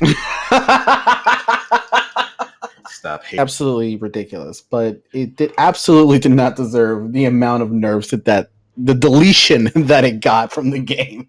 It really did get deleted. It did, dude. Really ridiculous, but it absolutely did not deserve the amount of nerfs the deletion that it got from the game. It really did get deleted. It did, dude. I have We should ask seen Stormcaller Devious how he feels about it. I've seen a few people in chat mentioning the 1-2 punch perk on the new Gambit Prime Shotgun. Are you guys aware of how that perk works? No, actually, I've never heard of it. So it's a perk that specifically rolls on that shotgun, and it's not even a guaranteed roll either. Okay. But if you land every pellet in a shot, it increases your melee damage by 3 times for about 2 seconds. Oh, really? So Well, it does allow you to shut down supers. Oh. Like one of my clanmates, Akeda, posted a clip just a few nights ago of him doing exactly that. A Spectral came at him, he shotgun, meleeed, dead. And while that's really nice, I've been farming for that shotgun with that roll for a completely unrelated, like not PvP thing, but I've been farming a lot of Reckoning trying to get that shotgun, like whenever it's a Night's Week. Yeah. And I haven't dropped the shotgun, period, let alone one with the perk. Is it a and so, T3 drop or a T2? Either or. It just has to be on the week that the Knights are the boss. Because it alternates between the Knights and Auric. Okay. But I still haven't dropped it at all. And I feel like having one option on one gun with one specific roll to shut down supers is like, well, yes, that is a nice option. It's not a solution. It's super mega situational because you got to get incredibly lucky then. Yeah. Yeah, not everybody's going to have that option. Yeah. I didn't even, like I said, I didn't even know that was a thing. Yeah, I've done my fair share of grinding for tier 3 stuff, and I didn't even know that was a thing. So you're trying to shotgun melee Argos, aren't you? This man is about to delete every boss right now with that 1-2. Actually, Calling it right now. Did a lot of calculations from the numbers when we did the one-hit kill on Sadia. While I can't see the exact damage numbers that we hit on her because the visual damage cap is 999,999. Yeah. Based on my calculations, that hammer hit somewhere between 1.3 to 1.4 million damage. And so with 1-2 punch active, giving that 3 times damage, but if I could time what we've deemed the Thor hammer, which was the whole strat of switching armor pieces and everything like that for Sadia. If we could time all that right with a 1-2 punch shotgun, I believe we could kill Valcour in one hit. I don't think Argos, because Argos has like 12 million health. It's way too high for us to do that. But I'm thinking, because Valcour, to get him to Final Stand, I believe is 1.8 million health. A little bit more than that on Prestige, but if we can get the Prestige modifier for Gladiator, which with the Frenzy perk active doubles your melee damage, we could essentially create the exact same conditions we had with Sadia plus 1-2 punch. And so I think that the one hit on a raid boss could potentially be possible. But first, I have to get that shotgun to even test it. Wow, dude. That's insane. Well, I'll be looking forward towards that video. Yeah, I'll be following. You guys can catch Devious. We'll get a link in chat for you guys to follow Twitter so you can all watch the video too. Stay up to date with that nonsense. That's crazy. I don't understand how you even calculate that out. Good lord, this is like the nonsense with the forged sword and surrounded and all that kind of crazy stuff. Good lord. Yeah. So going back to the initial point of the conversation before your incredible genius derailed us, Your argument was there is a shotgun melee that will kill a super, but it is one gun that has an incredibly low drop rate that has an even more rare chance of getting the roll that you would need in order to do it. And my thought process is give us a weapon mod. It's I don't know the ins and outs of what it takes to create a weapon mod in the system, but my brain, which knows very little, says it's that easy. Weapon mod, increase melee damage after landing a shot of, and that doesn't. Is it all? Did you say all pellets have to hit? Yeah, it's if you land every pellet of your shot, then it gives you the buff. See, I just that's super situational too. That Spectra Blades is gonna have to be close, baby. What's the barrel on it? Doesn't the barrel have? Which barrel you run on a shotgun? Yes, that does affect your spread. The RNG spread. There's one that like has next to no RNG to it versus ones that are. I think it's like Smooth Bore has like no RNG to it, like whereas full other choke ones, or something like that. Yeah, full choke. Yeah. And see, I would say, just add that perk to the drop pool. Yeah. Although, I mean, I guess then that makes it so that shotgun's no longer special. That's the reason people let out in Reckoning, because they want that shot perk. It's like it was dropped, and like it was the only thing in the game with trench barrel. Yeah. So and then that got put into a different shotgun as well. Yeah, a raid shotgun. They kept it as like a rare in-game weapon. And then they brought down the full auto speed. And then they got rid of that. You have to free melee at the third round to use now. God, I hate it. Boogity from my community has said that it actually fires faster if you just spam the trigger. Tap it. If you tap the trigger, Yeah, it's like using Suros with its whatever the slowed rate of fire thing is. If you just tap the trigger, you can get max rate of fire and massive damage. Yeah. It's just a hassle. I don't want to do that. I just want to press a key and I just want to hold down my trigger and just waste all my ammo. We're probably going to see that in a future iteration of Destiny. Honestly, as an exotic shotgun, I can almost feel it. Yeah, I mean, they've got a habit of doing that, don't they? Yeah, I can feel it, dude. Take whatever was the most powerful legendary that was too strong and turn it into an exotic in the next iteration. Yeah, Ikelos shotgun and Recluse coming to an exotic near you in 2020. Dude, Recluse is just so silly. It's a good gun. It sounds like I've played against teams of 6 using it. It just sounds like a beehive. Yeah. I just feel like I'm getting attacked by bees because all you hear is whatever the sound is of it just going off everywhere. It's just everywhere. And it's counterable. It's not terrible when it's one person, but when it's more than one, and they're grouped up together, it is a difficult gun to play against. It'll kill faster than the charge rate of my Aaron Till most of the time. But yeah, I mean, you have the advantage of range there against the Recluse. Unless you're on PC where SMGs have the range of a scout rifle. So with no recoil at all, and they just squirt bullets like a water pistol, like a super soaker. Do you guys think 2100 was too low for that weapon? Yes. It's a very good gun, and it's pretty easy to get. Look, man, if I got it, it was. Oh my god. So what if instead of just being 2100, if there was a quest with it versus similar to Luna's Howl? I'd be all right with that. Because I mean, Luna was a pretty good grind. It was a decent grind, yeah. Is it better than Luna's? Yeah. Yes. Absolutely. Is it better than Not Forgotten? I mean, I would say no for Not Forgotten for me. Really? Because of the fact that, I mean, in most cases, Ace is still going to be a better situational hand cannon than Not Forgotten.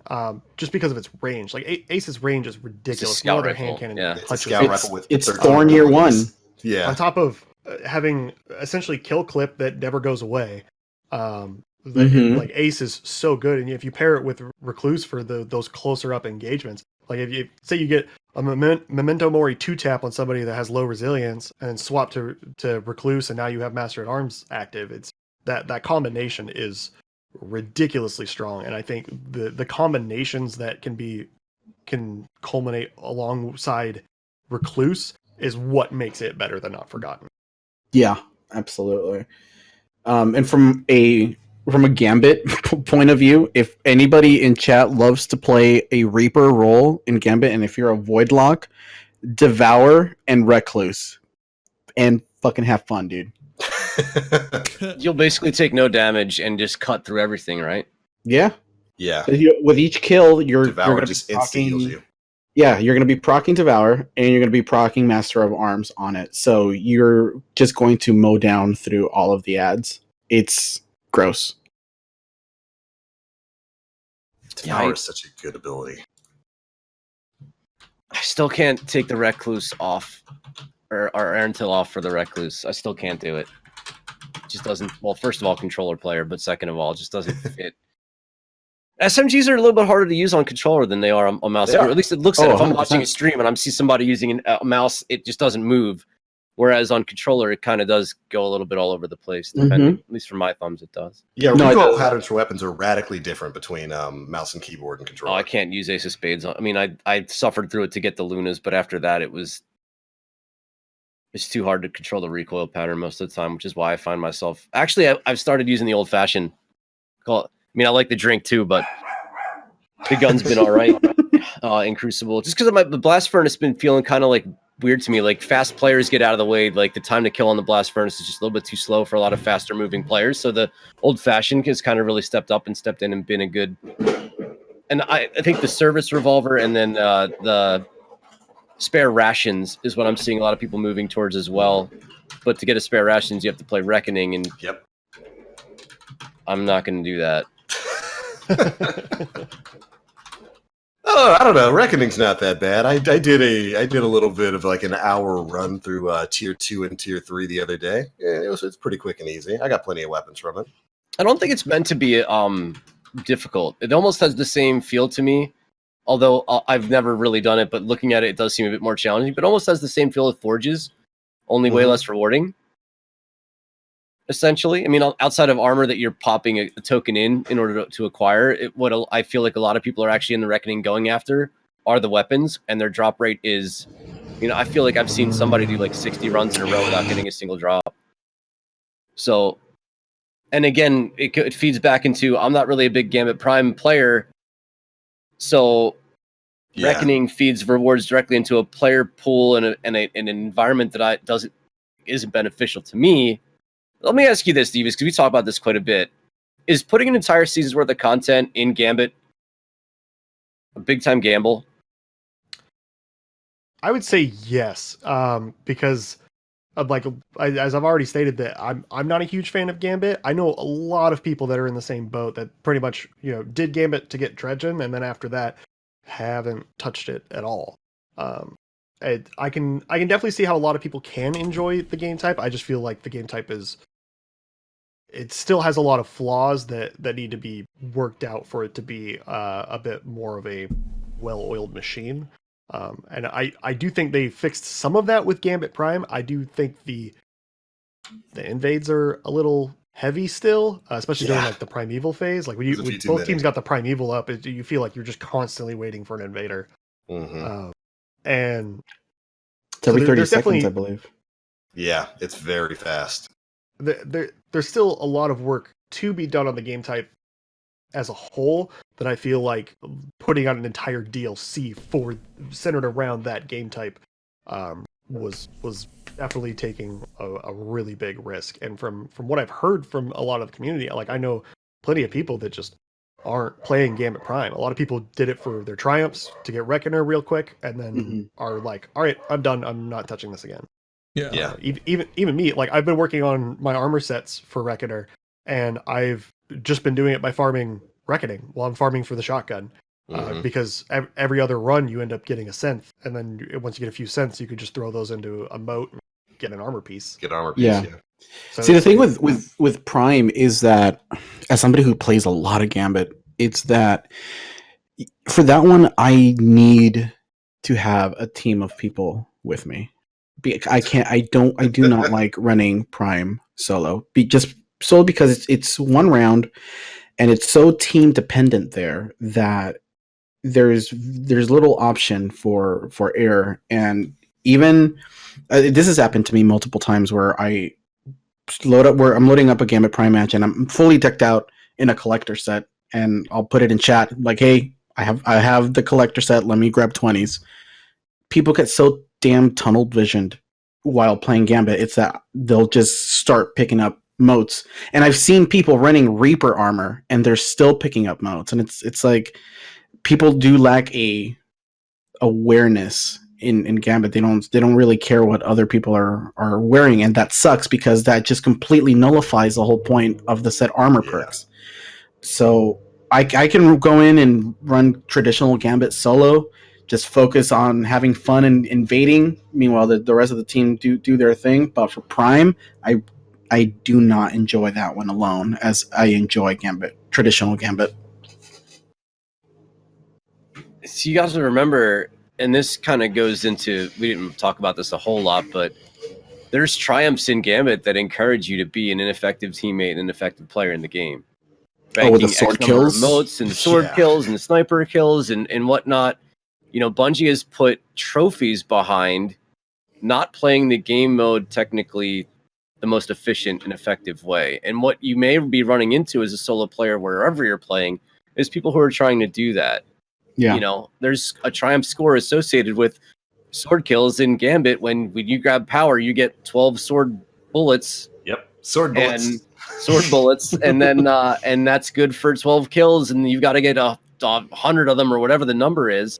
So there's a lot of that goes on, and there's a lot of people who want to get their daily mission out of the way. And I think Gambit Prime is the pinnacle team version where there's supposed to be one of you who has the full set of armor, tier whatever the tier 3 is, who has that role.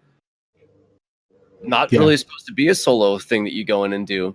Mm-hmm. Yeah, no, it's not by any means. Yeah, but it still sucks that like people knowing this, that it's a team effort, that they still lack the awareness of like, hey, let me look at what other people are wearing just to make sure like I don't go against whatever armor they're using.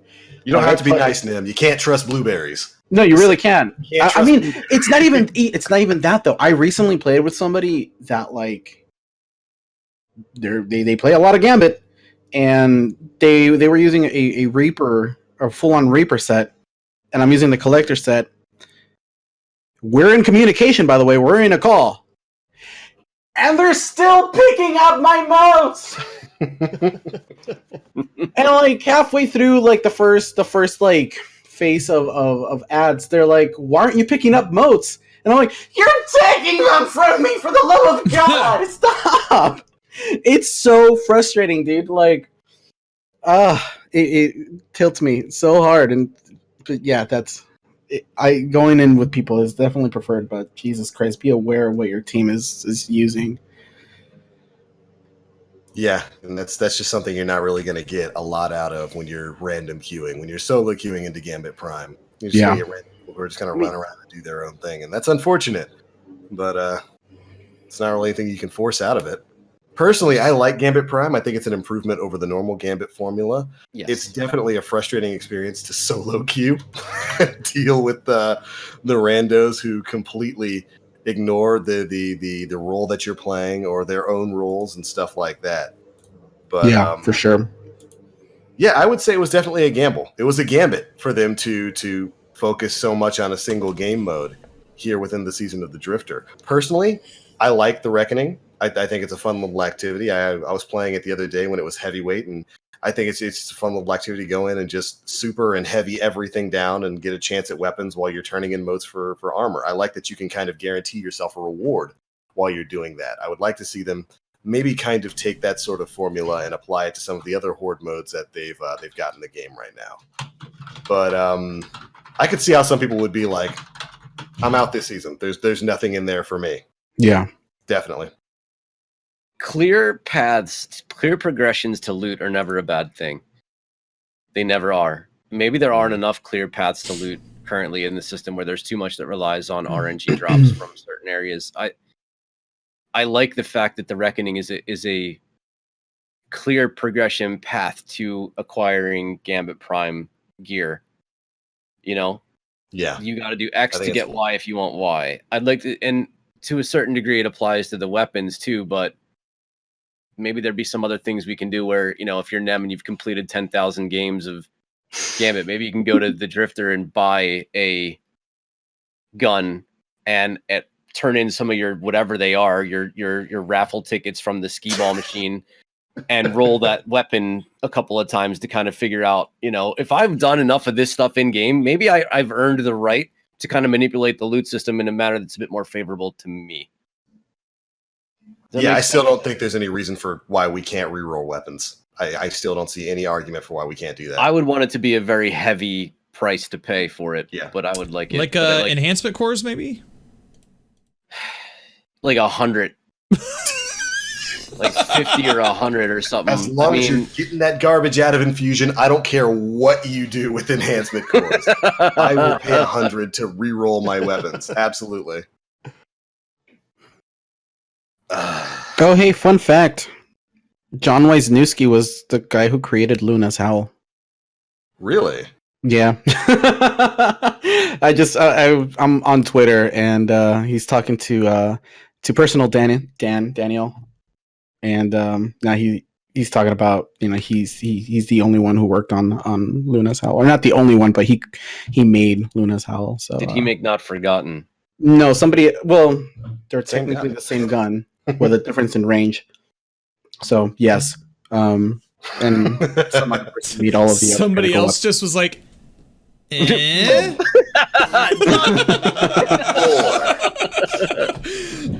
Have it on my desk by Friday. There you go. Done. And that's how we get our pinnacle rewards, everybody. That's exactly how it works at PUBG. What do you guys say we move on to some questions here to wrap the show up? Love it. If I can, I'd like to start us out with one for Devious here, because he's such a big brain, 9,000 IQ genius at breaking games. Do you have a favorite busted game memory? Yes, in the Destiny 2 beta. If you guys recall, they extended the beta on the original beta on console by like 2 days toward the end of it. Yes. They were doing a lot of like really aggressive server testing as they were doing that. Toward the end of the beta, we had seen a clip of a guy in PvP moving really fast on a warlock, like faster than normal. It was like everybody complained about it in the beta and at the reveal event. The warlock's really low with the burst class, compared to D1, but this guy was moving at D1 warlock speed, and I was like, I would love to figure out how that worked, but I was like, I couldn't even think of a way to try to trigger it. We were just goofing off running the strike, trying to get the blue weapons to drop that some people were very rarely getting. And one of the guys I was playing with, Leon, he was like, guys, I'm moving really fast all of a sudden. And I started watching him move around. I was like, holy crap, he triggered the glitch.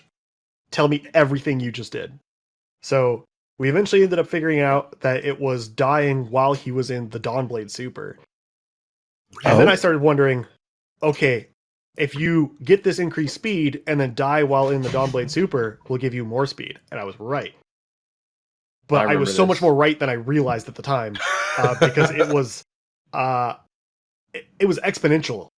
exponentially increased speed, which once we started getting like 5-6 stacks of this, we were like, you would hit double jump and hit a wall so fast that you died.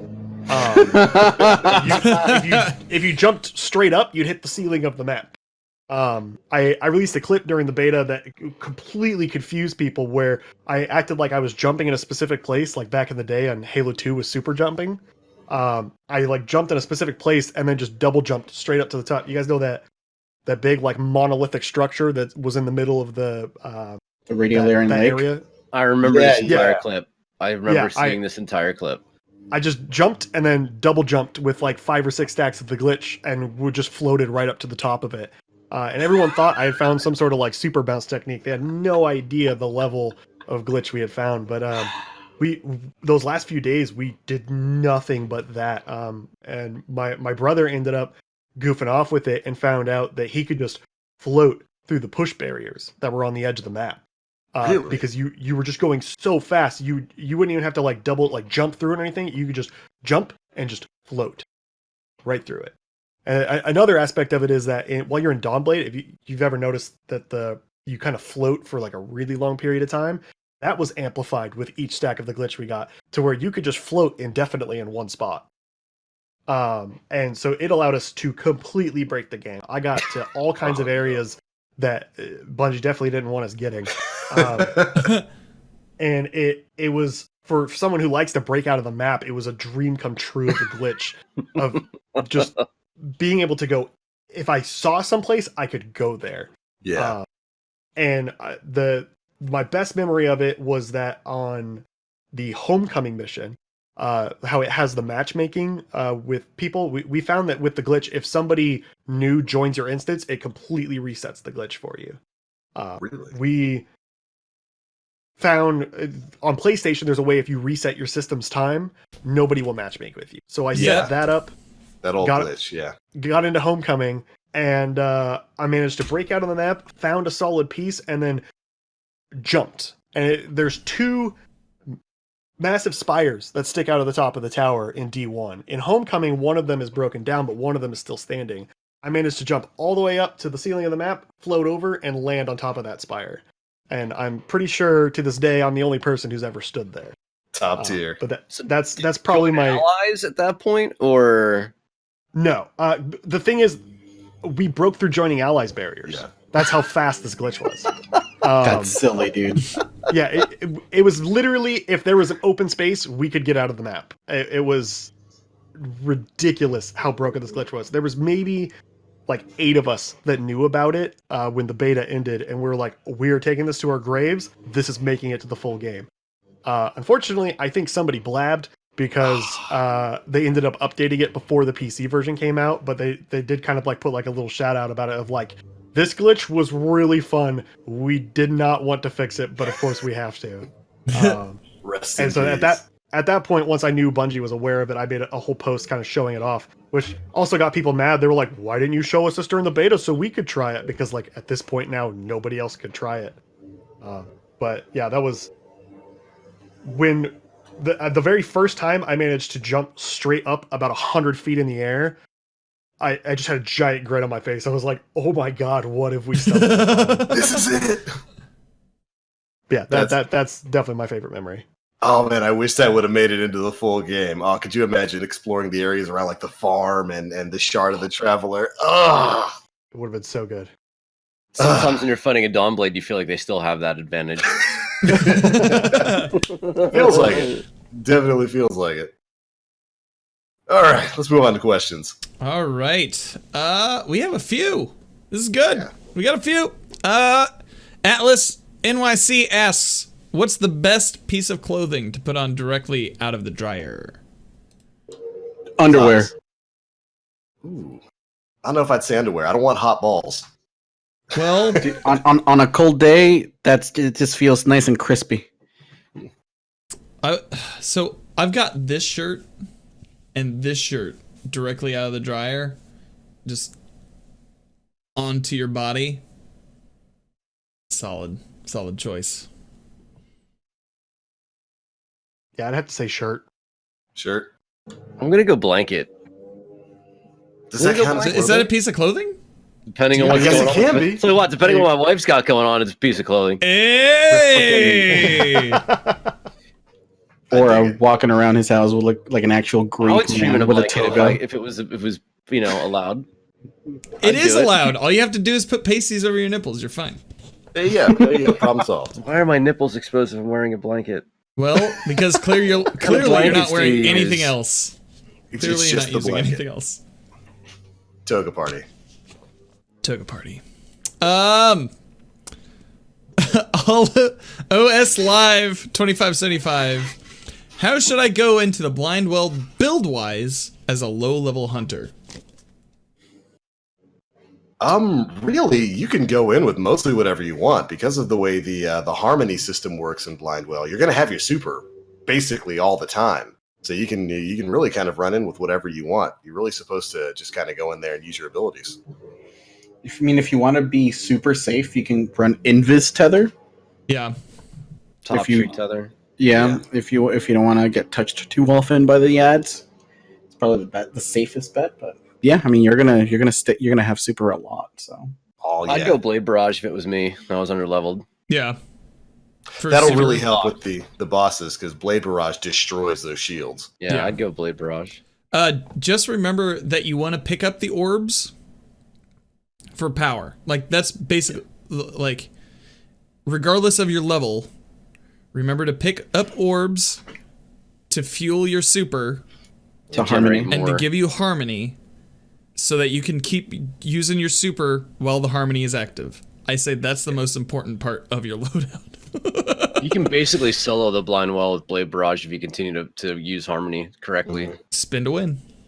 Spin to win. Especially if you have the Shards of Galanor, because Yeah. that in combination with the harmony is just keep throwing It's monstrous. over and over.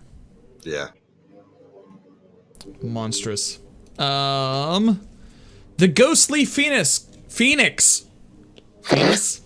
asks, is shotgun sliding skill or are shotguns overpowered? We know what we know what clothing he wants directly out of the Look. dryer there. Every time, like we started talking about blankets, I don't know. Toasty. Is shotgun sliding skill or are shotguns overpowered? I guess it's a skilled thing. It's not hard to do. It's pretty easy to just slide before you shoot. Get that slide shot bonus. If Puns is using a shotgun, it's overpowered. Okay. But if anybody else is, no. So people don't give shotgun players credit because they think all they do is hold forward. That's an ineffective shotgun players. There is a skill element that doesn't involve using the weapon, which is positioning and maneuverability and the ability to close gaps quickly, which is something I suck at. So slide shotgunning is a way of closing a gap quickly, depending on actually when I used to run slide shotgun on my Titan with Dune Marchers, I was able to slide a little bit further and be a little bit faster. I was better at closing gaps with that character than with a hunter. So I don't think that they're overpowered, especially with the changes made. If anything, they're a little bit less powerful than they were before. And even with slide shot on a shotgun, I don't believe that they're overpowered at all. I think that smart players make smart decisions. Yeah, dude.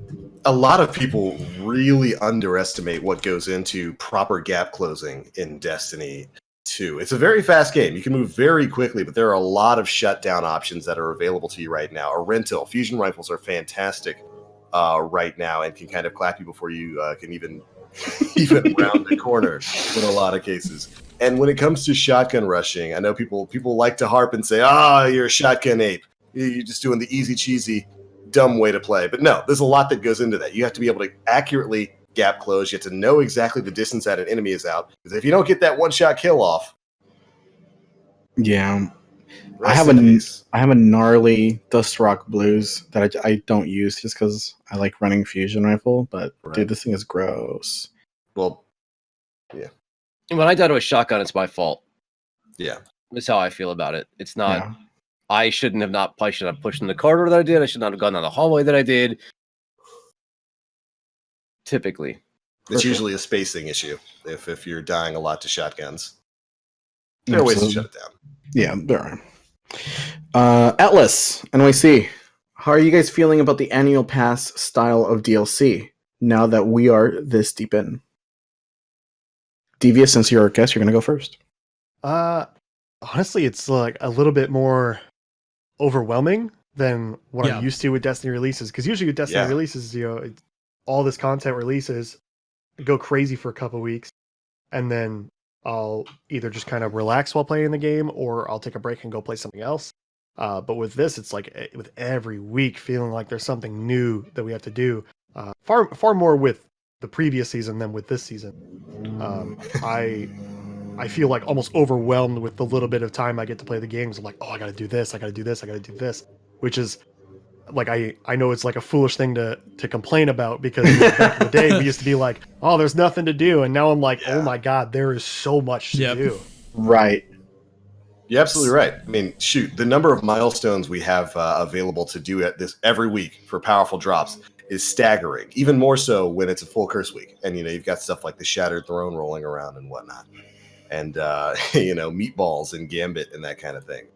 So I would say overall, I was skeptical of the annual pass system before it came out, but I think it's worked pretty well for them. They have a lot of content that they're pushing out now. And shoot, even now, we're about a month into season of The Drifter, and we're about a month away from the next content release, which is something. If you would have said that to me back during the Taken King drought, you guys remember how long that was between the Taken King drop and like the Taken Spring? 6 months of absolutely nothing. If you were to tell me back then that in the future we'd be getting these content releases like every couple of months, I'd be like, wait, what? And we're complaining about that? Yeah. It's definitely a lot that they're dropping on us right now, and I think it's worked, Overall, if I look back at it, the annual pass was what, 30, 34, 35 bucks? $24 if you got it a couple weeks ago. Yep, 24 now. I'd say it was overall well worth the purchase. I've put the hours into the game that would warrant the $12 per pass that it is. I still wish they would sell it separately, but I think it's been a good content schedule for them, and it's been easier for them than what Bungie was used to. Because remember, they used to have to do the big full content release. They had the one big expansion every year, and they were supposed to have two smaller big content releases that were like Warmind sized in between those big expansions. And we know that was destroying their development time. They just couldn't keep up with that schedule. And this annual pass thing seems to work a little bit better for them. Yeah. So I feel like we've gone from a mountain to a plateau, maybe an elevated plateau, and the amount of difficult content to run through and challenge kind of fell by the wayside. I'm not knocking, and I haven't even done Reckoning, so I don't know how hard it is. The hardest thing that has come out of the DLCs so far was Niobe Labs, and it didn't have a reward tied to it that was worth really grinding it out and trying to figure out and learn, So it's I feel a little bit differently than I feel like a lot of people do. We have this plateau of a million things to do, not a whole lot of which is challenging, and not really building up to anything that we can really see where it's going. We've got a 700 power level for one activity, which is Reckoning. The only one that really matters is in Reckoning and against other players in Iron Banner or in Gambit. And that's it. So I feel like the direction they've taken to get this far is a good one. I just feel like they could raise the bar a little bit in terms of providing an environment that is going to challenge some of the hardcore player base and not take anything away from people who aren't going to be either at that skill level or have the time to get to that point. Yeah. But we've bored Devious to the point where he's trying to figure out how to one-shot melee Spire of Stars bosses. I think he'd be doing that otherwise. Keep him engaged in what's like, I don't know, man. I just want to get my booty kicked again, Yeah. I just want to get my ass kicked. I don't know. Like, it's excellent that we get more content. I think sometimes the content drip is more of a hose with with seasons and so forth. It gives me a good chance to kind of lay back on certain seasons. Like this season I haven't been playing as much because there's other stuff that's coming out. I like Gambit a lot. I don't love it as much as Nim does, but it's I'm still intrigued by the story of it. I'm still intrigued by several aspects. It's just there's other stuff coming out, and I kind of enjoy. But a lot of people feel that way. But if I'm Bungie, like a lot of stuff coming out isn't good for me.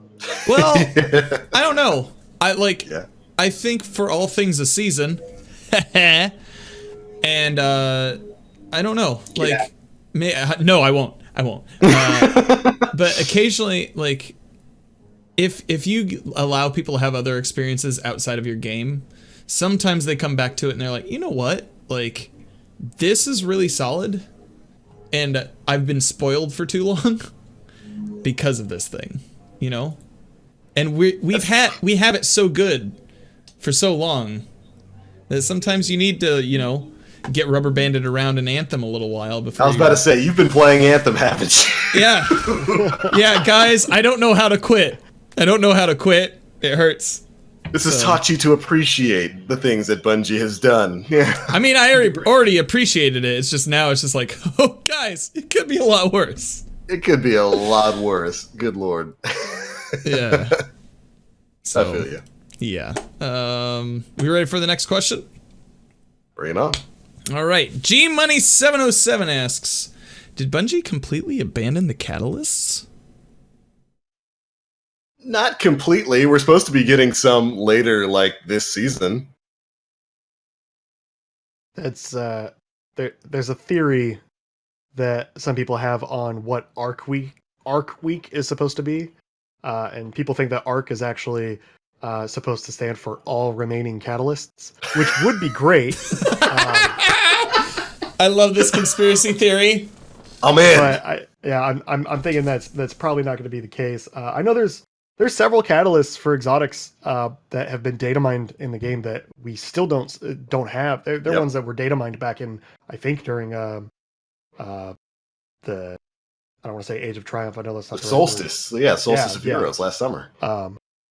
And like the things like Suros, I know was like one of the big ones that I was excited for because its catalyst is supposed to give you healing on every kill. And we still haven't seen those, and so I'm still very curious as to how they plan on re-implementing those, as well as the faction catalysts.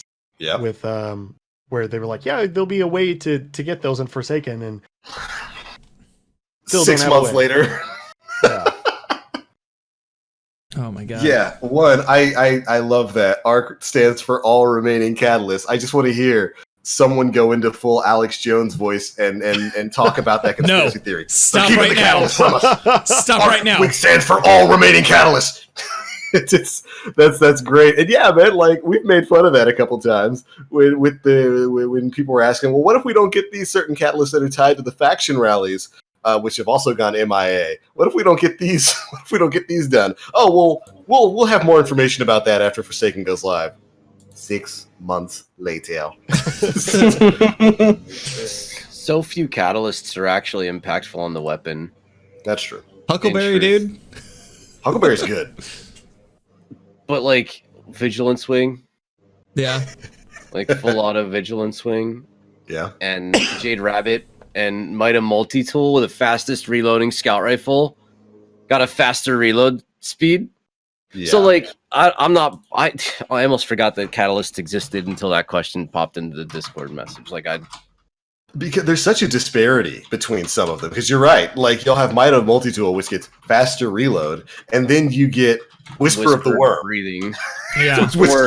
or the tractor cannon holding seven or 6 rounds or whatever without having to be like it doesn't seem like it's a big deal, but not equitable. Yeah. Yeah. Catalysts I think to me are like mods. It's like they just kind of feel like a little bit of an unfinished, I don't know what the even not polished idea. Yeah. Well, remember, go ahead.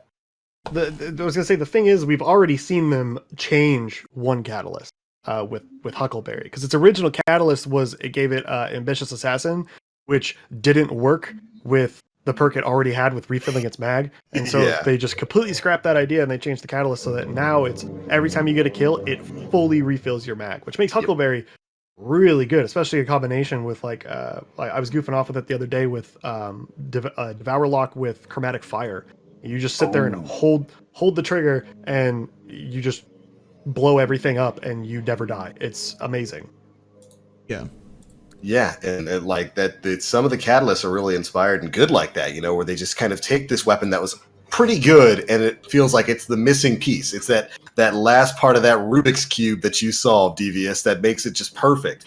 Mm-hmm. And then other shop catalysts. package and universal remote, Yeah.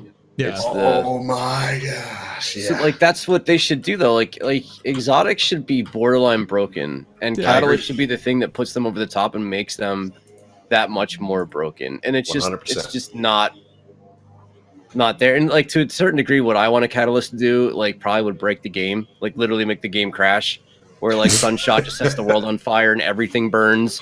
You know what I mean? Sunshot used to make the game crash. Bombs all over the place and stuff. So like my ideas are probably not fruitful for a Bungie dev to implement, but like I want to see chaos. Yeah. And I want to see my enemies like fear. Yeah. Like I want to see Thrall run the other way when they Borderlands see that 3 is coming out. Borderlands 3 is coming out soon, baby, soon. So that leads me to like a follow-up question with that. What catalysts, what masterworks would you like to see for some of the exotics we have in the game right now? I swear to God, Sunshot should have like a solar sun that follows and burns and just literally causes the ground to be on fire. More so than I forget the name of the rocket launcher. That was really neat. Dragon's Breath. Dragon's Breath? Yeah, Dragon's Breath, but just didn't really do much. Like so cool. Yeah. Like I'm like that's what I want. I want the Risk Runner to have 3 different elements to it.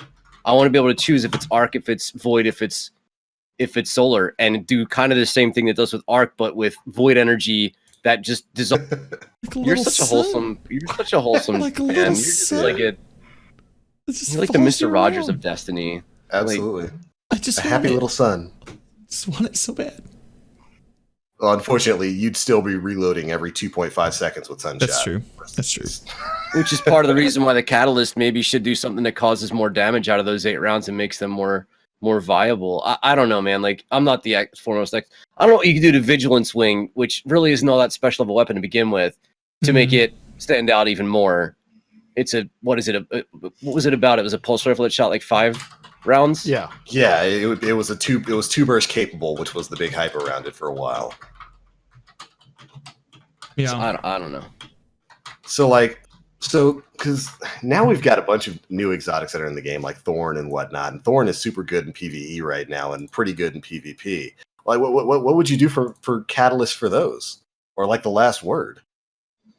I think the Catalyst for a Thorn would either suppress or remove super energy. We talked about that in the podcast before. It might have been Nem's idea. Oh, you are trying to get But hate it mail. might be Nem's idea, but like something that would remove. I mean, Yeah. if it's supposed to be something that takes your light, then give me your super bar.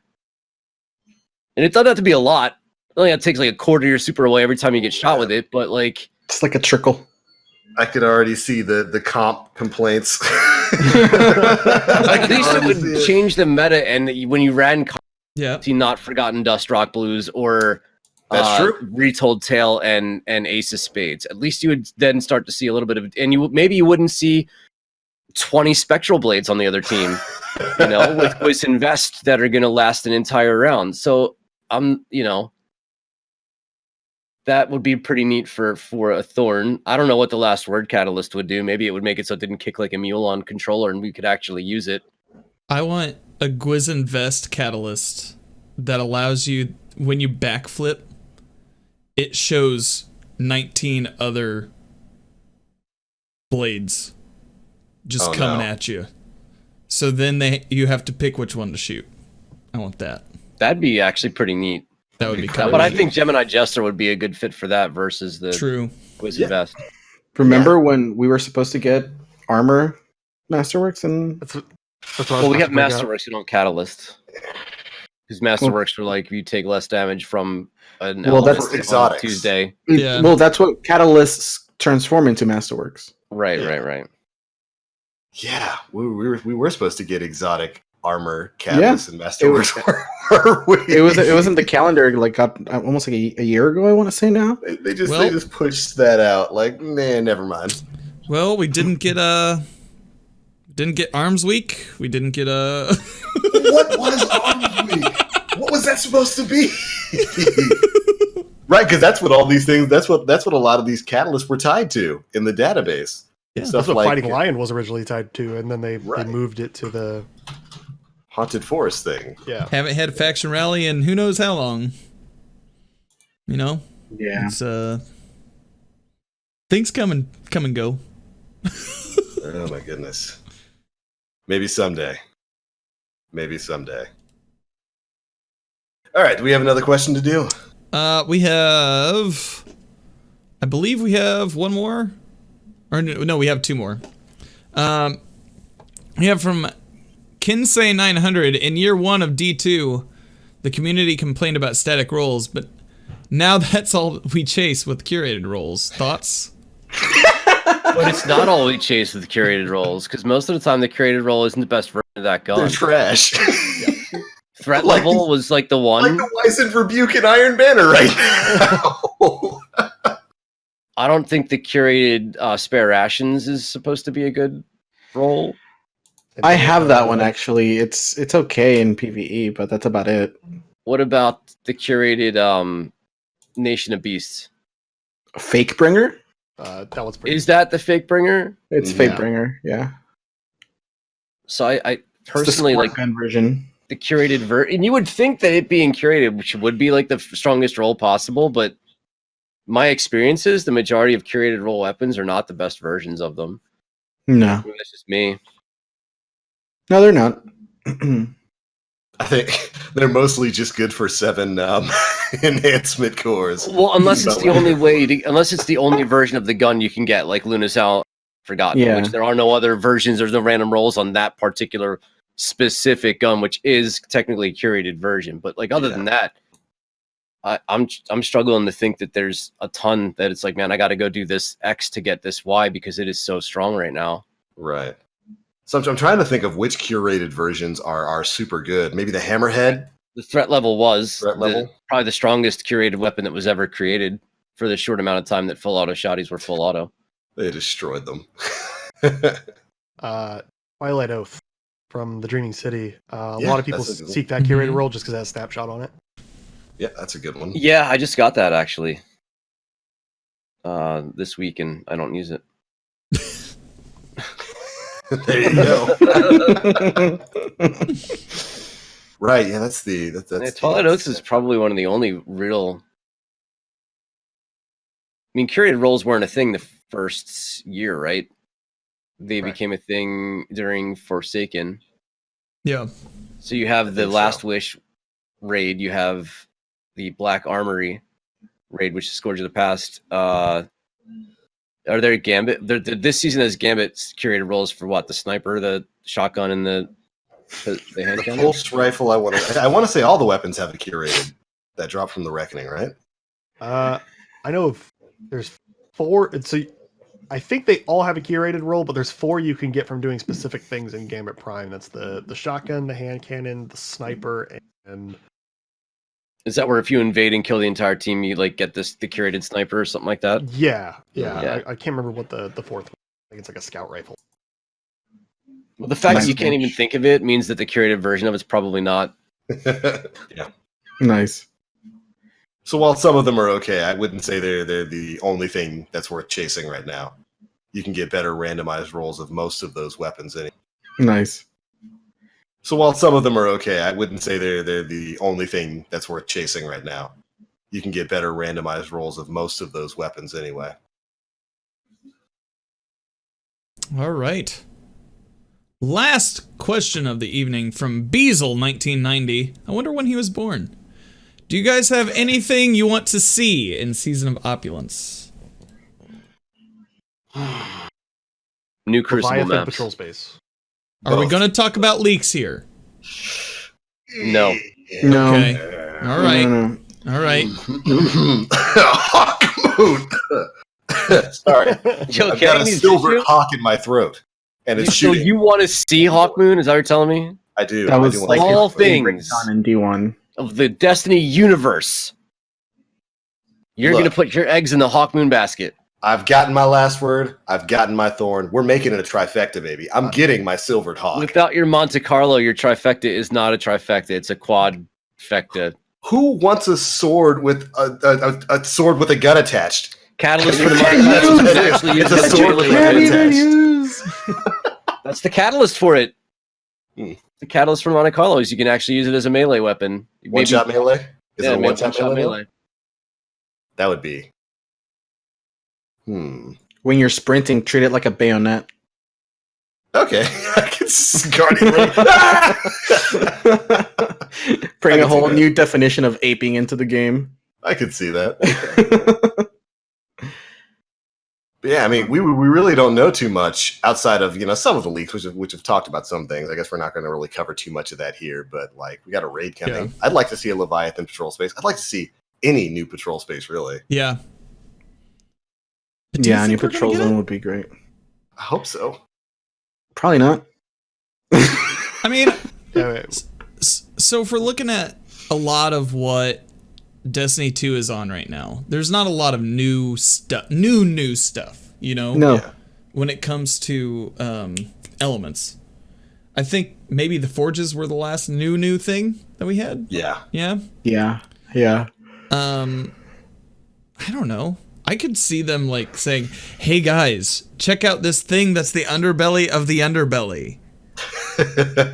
and just opening up that sewer space a little bit more. But Yeah. that would be kind of neat. I just Probably want new not Crucible maps, please. Yes. It's been so long. That's all I want. A strike? Just a strike? One? Perhaps just one strike, sir? Please, could If you we're getting perhaps a spare new raid, one there's strike? a really good chance we're going to get new strikes too. Every hope time so. we've gotten a new raid, we've gotten at least a new strike. Well, I want Fogoth back. Scourge of the past. I'd like the Fogoth strike back. I wouldn't mind the Darkblade coming back. Darkblade 2. The Darkblade strike when it came out was one of the most Yeah. That was neat one of the ideas cool that Bungie ones. ever had. It was Yeah. amazing. I mean, maybe if we're gonna back on the Dreadnought, maybe we got to go fight the Darkblade, and he's a taken Darkblade, and he's got instead of a sword, he's got like 70 million daggers. Maybe he gets Blade Barrage, and we get Blade Barrage by the Darkblade. No, he gets Spectral Blades. He's just super pissed. I hate And you. he specifically targets you. I hate you. I hate you, dude. You And find it. if Dan is in your party, he high-fives Dan and targets you. That's how it works. Only you. Damn Back Spectral flippers Blade. unite, dude. Yeah, that's right. But I don't know. Like, I saw somebody on Reddit. This is just kind of an aside to the strike conversation. But I saw somebody on Reddit say, you know what? Maybe Bungie stopped giving us strikes because they already made large versions of everything. They ran out of enemies to make big. We were actually talking about that last night. I was saying that like I commend Bungie for coming up with Zol, like giving us a strike boss that isn't just a bigger version of a different enemy type. Yeah. Yeah, something unique. Yeah, man. Oh. I mean, I would fight a giant thrall. That's an ogre. If anybody, That's no, like Fogoth. an That actual, is an like ogre. a grown-up thrall is an ogre. I want to fight a giant thrall, like a child ogre. You know what I mean? Like But moves as fast Or as a Just thrall. kind of wiry. Just kind of like Abe. it's like, dude, Abe let it- Lincoln? That's the spectral blades I want to fight. Yeah, man. Oh my god, Yeah, Diesel says a strike boss that is a giant screeb. That would be a nightmare. Wait, does it die if it blows itself up once? Because I might be okay with sacrificing for It'd be that. cool if they had like an enrage mechanic, and that's the enrage where it blows up and it just wipes everybody It fills up with the ether. with the Oh. ether. Yeah, with the The more DPS you do, the more it fills up with the ether. So you have to actually kill it by being nice to it. Guys, we just made a boss. Let's Maybe- sell it to Bungie. Golf clap. There you go, guys. Sell it to him. Yo, Big Boy Protheon does need to come back. Didn't they say they were going to make that a random thing? I don't think anybody ever said that. I know I was trying to like get it going of like for April Fools they should absolutely do that. Like just Oh, man. have it where I every could have strike boss has a chance to sworn- be huge. I could have sworn DMG said that they were looking to maybe incorporate him as like a public event thing, but nothing ever came out of that. Oh, I want that Big so Boy bad. Protheon pops up out of nowhere. Swoltheon, yeah. Just I would al- still miss his crit shot. along the horizon, you just see.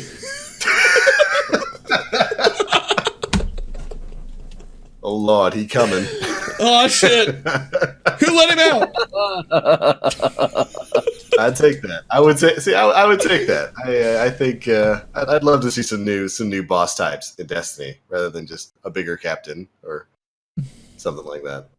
Yeah, but I remember them talking that it takes a long time for them to come up with, and I think this was Roderick Weiss who was talking about that because they were talking about the raid boss for Scourge, Yeah. that just coming up with a new skeleton is like difficult, Yeah. you know, when it's an enemy that's not already in the game. Right. Yeah, I remember mentioning it was like a lengthy, very resourceful, heavy thing to do. Yeah. I think Lovesick was referring to that earlier in chat. Be interesting to see Gotcha. what they do in the future, though. Yeah, I do hope we get a new strike and some new PvP maps in Season of Opulence, though. It's about time. Yeah. bring some from D1 back. Oh, How Twilight Gap still hasn't made its way into this game, I will never know. take I that can't 2 weeks, understand. Bungie. Take that 2 weeks. Do it. Take that 2 weeks. Bring me a PvP map. I will play all day on that. 100%. Well, all right. Was that it for the questions? That is it. That is all. What do you say we wrap this show up with a nice, big, beautiful, devious-shaped bow? Ooh. Which means it's probably going to break itself out of the house and go do something else, because that's what this dude does. Thank you all so much for tuning in to episode 194 of the Planet Destiny podcast. This one's been a ton of fun. And thank you to a devious entity for joining us tonight, man. You have been a fantastic guest. Happy to be here. Happy to have you here, man. I kind of wanted to pick your brain more about some of the other games you've broken down, but we'll have to leave that for another show. We'll have to have him on again. I think, yeah, that's perfect. We've taken up enough of your time for one night, but thank you so much for joining us. Before we get out of here, we'd love for you to take a chance to tell the chat where they can find you across the internet, and, the kind of stuff that you do. Twitch, Twitter, all that kind of stuff. All right. On Twitter, my @'a_DVS_NTT. The alphabet soup I was talking about earlier. I'm on Twitch under the same name. The links are currently in the chat. I don't really stream very often, though I'm trying to get back into streaming. So you may see me there from time to time. And the links to that will also be on my Twitter. But Twitter is pretty much the main place where I post clips of all of the ridiculous shenanigans we do. With the whole aspect of trying to melt bosses is, you got the whole 2-minute limit on Twitter. Everything we try to do is within that 2-minute limit. It's crazy. You'll also probably see me pretty often under the exact same pseudonym on the DTG subreddit. When we do something that nobody's ever done before, I'll put a post up kind of explaining the process of how we got to that and why it works. So you'll probably see me there from time to time as well. Right on. Make sure you're following that man to go watch a bunch of bosses in Destiny 2 suffer.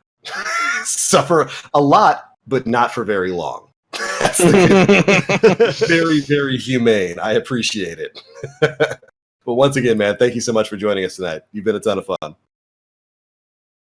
All right, everybody. Before we get on out of here, we'll let you know where you can find us across the internet as well, starting with the one, the only, Mr. Danfinity, who has been hosting the show these past couple of weeks and doing a beautiful job of it. I love your layout. Hi. Yeah. Yeah. You can find me on Twitter @DanFlannelty. Don't question it. You can find me here on Twitch, twitch.tv/Danfinity. If you have any questions, any at all, don't hesitate to come into my chat and ask them. I may not answer them all, but I'll answer them correctly. But I'll tell you something. So yeah, that's might not be relevant, but he'll tell you something. Yeah, he'll give you some bit of information there. Average flight pattern or flight speed of a European barn swallow. Oh. Is it carrying a coconut? It depends. Good. These are the questions we have to have answered. Yeah. This is what I deal with, chat. Speaking of what you deal with, Nim, where you at, man? Twitch.tv/NimPlays and Twitter.com/NimPlays. I think this week might be delving into a little more Division 2 than Destiny. What do I have to do in Destiny? Not a whole lot. I'm just gotta wait until they release at Arbalest, but that's besides the point. There you go. I keep forgetting that's an exotic that's in the game right now that we can't get because it's probably the quest item. Yeah, more like 100%. Hopefully soon. Soon. 100%. Aura. Hi, my name is Aura. You can find me at twitch.tv/Aura, twitter.com/evilaura, 3VIL_AURA. I use fusion rifles and I do use them very well. We just hit 10,000 fusion rifle kills in 2 months. Any questions you can ask Puns HD, how it feels to get booped by me. He knows all about it. Yikes. Way to get added, bro. That's what he gets for montaging me on Twitter. Oh. You got him for that one. And of course, my name is The Black Link. You can find me pretty much everywhere across the internet, Twitch, Twitter, YouTube, all at The Black Link. This week, we'll probably be streaming more Division, working our way up towards Friday, I do believe, is when the Raid, Tidal Basin, and World Tier 5 are dropping, so we'll be getting prepared for that. Right now, we're kind of just making a bunch of different gear sets. I've been doing that literally all weekend. I've got a crit chance gear set. I've got an enemy elite damage gear set. I've got a nothing but destructive explosions damage gear set. We're talking like millions of damage per clusters, baby. I love the game so much, and we'll be continuing that until the raid drops. So tune in if you want to see some of that nonsense. But all right, ladies and gentlemen, that has been it for episode 194 of the Planet Destiny podcast. Thank you guys so much for tuning in. It's been a ton of fun, and I can't wait to catch you again next week. Thanks for joining us live, everybody. We'll catch you later. Bye. Bye.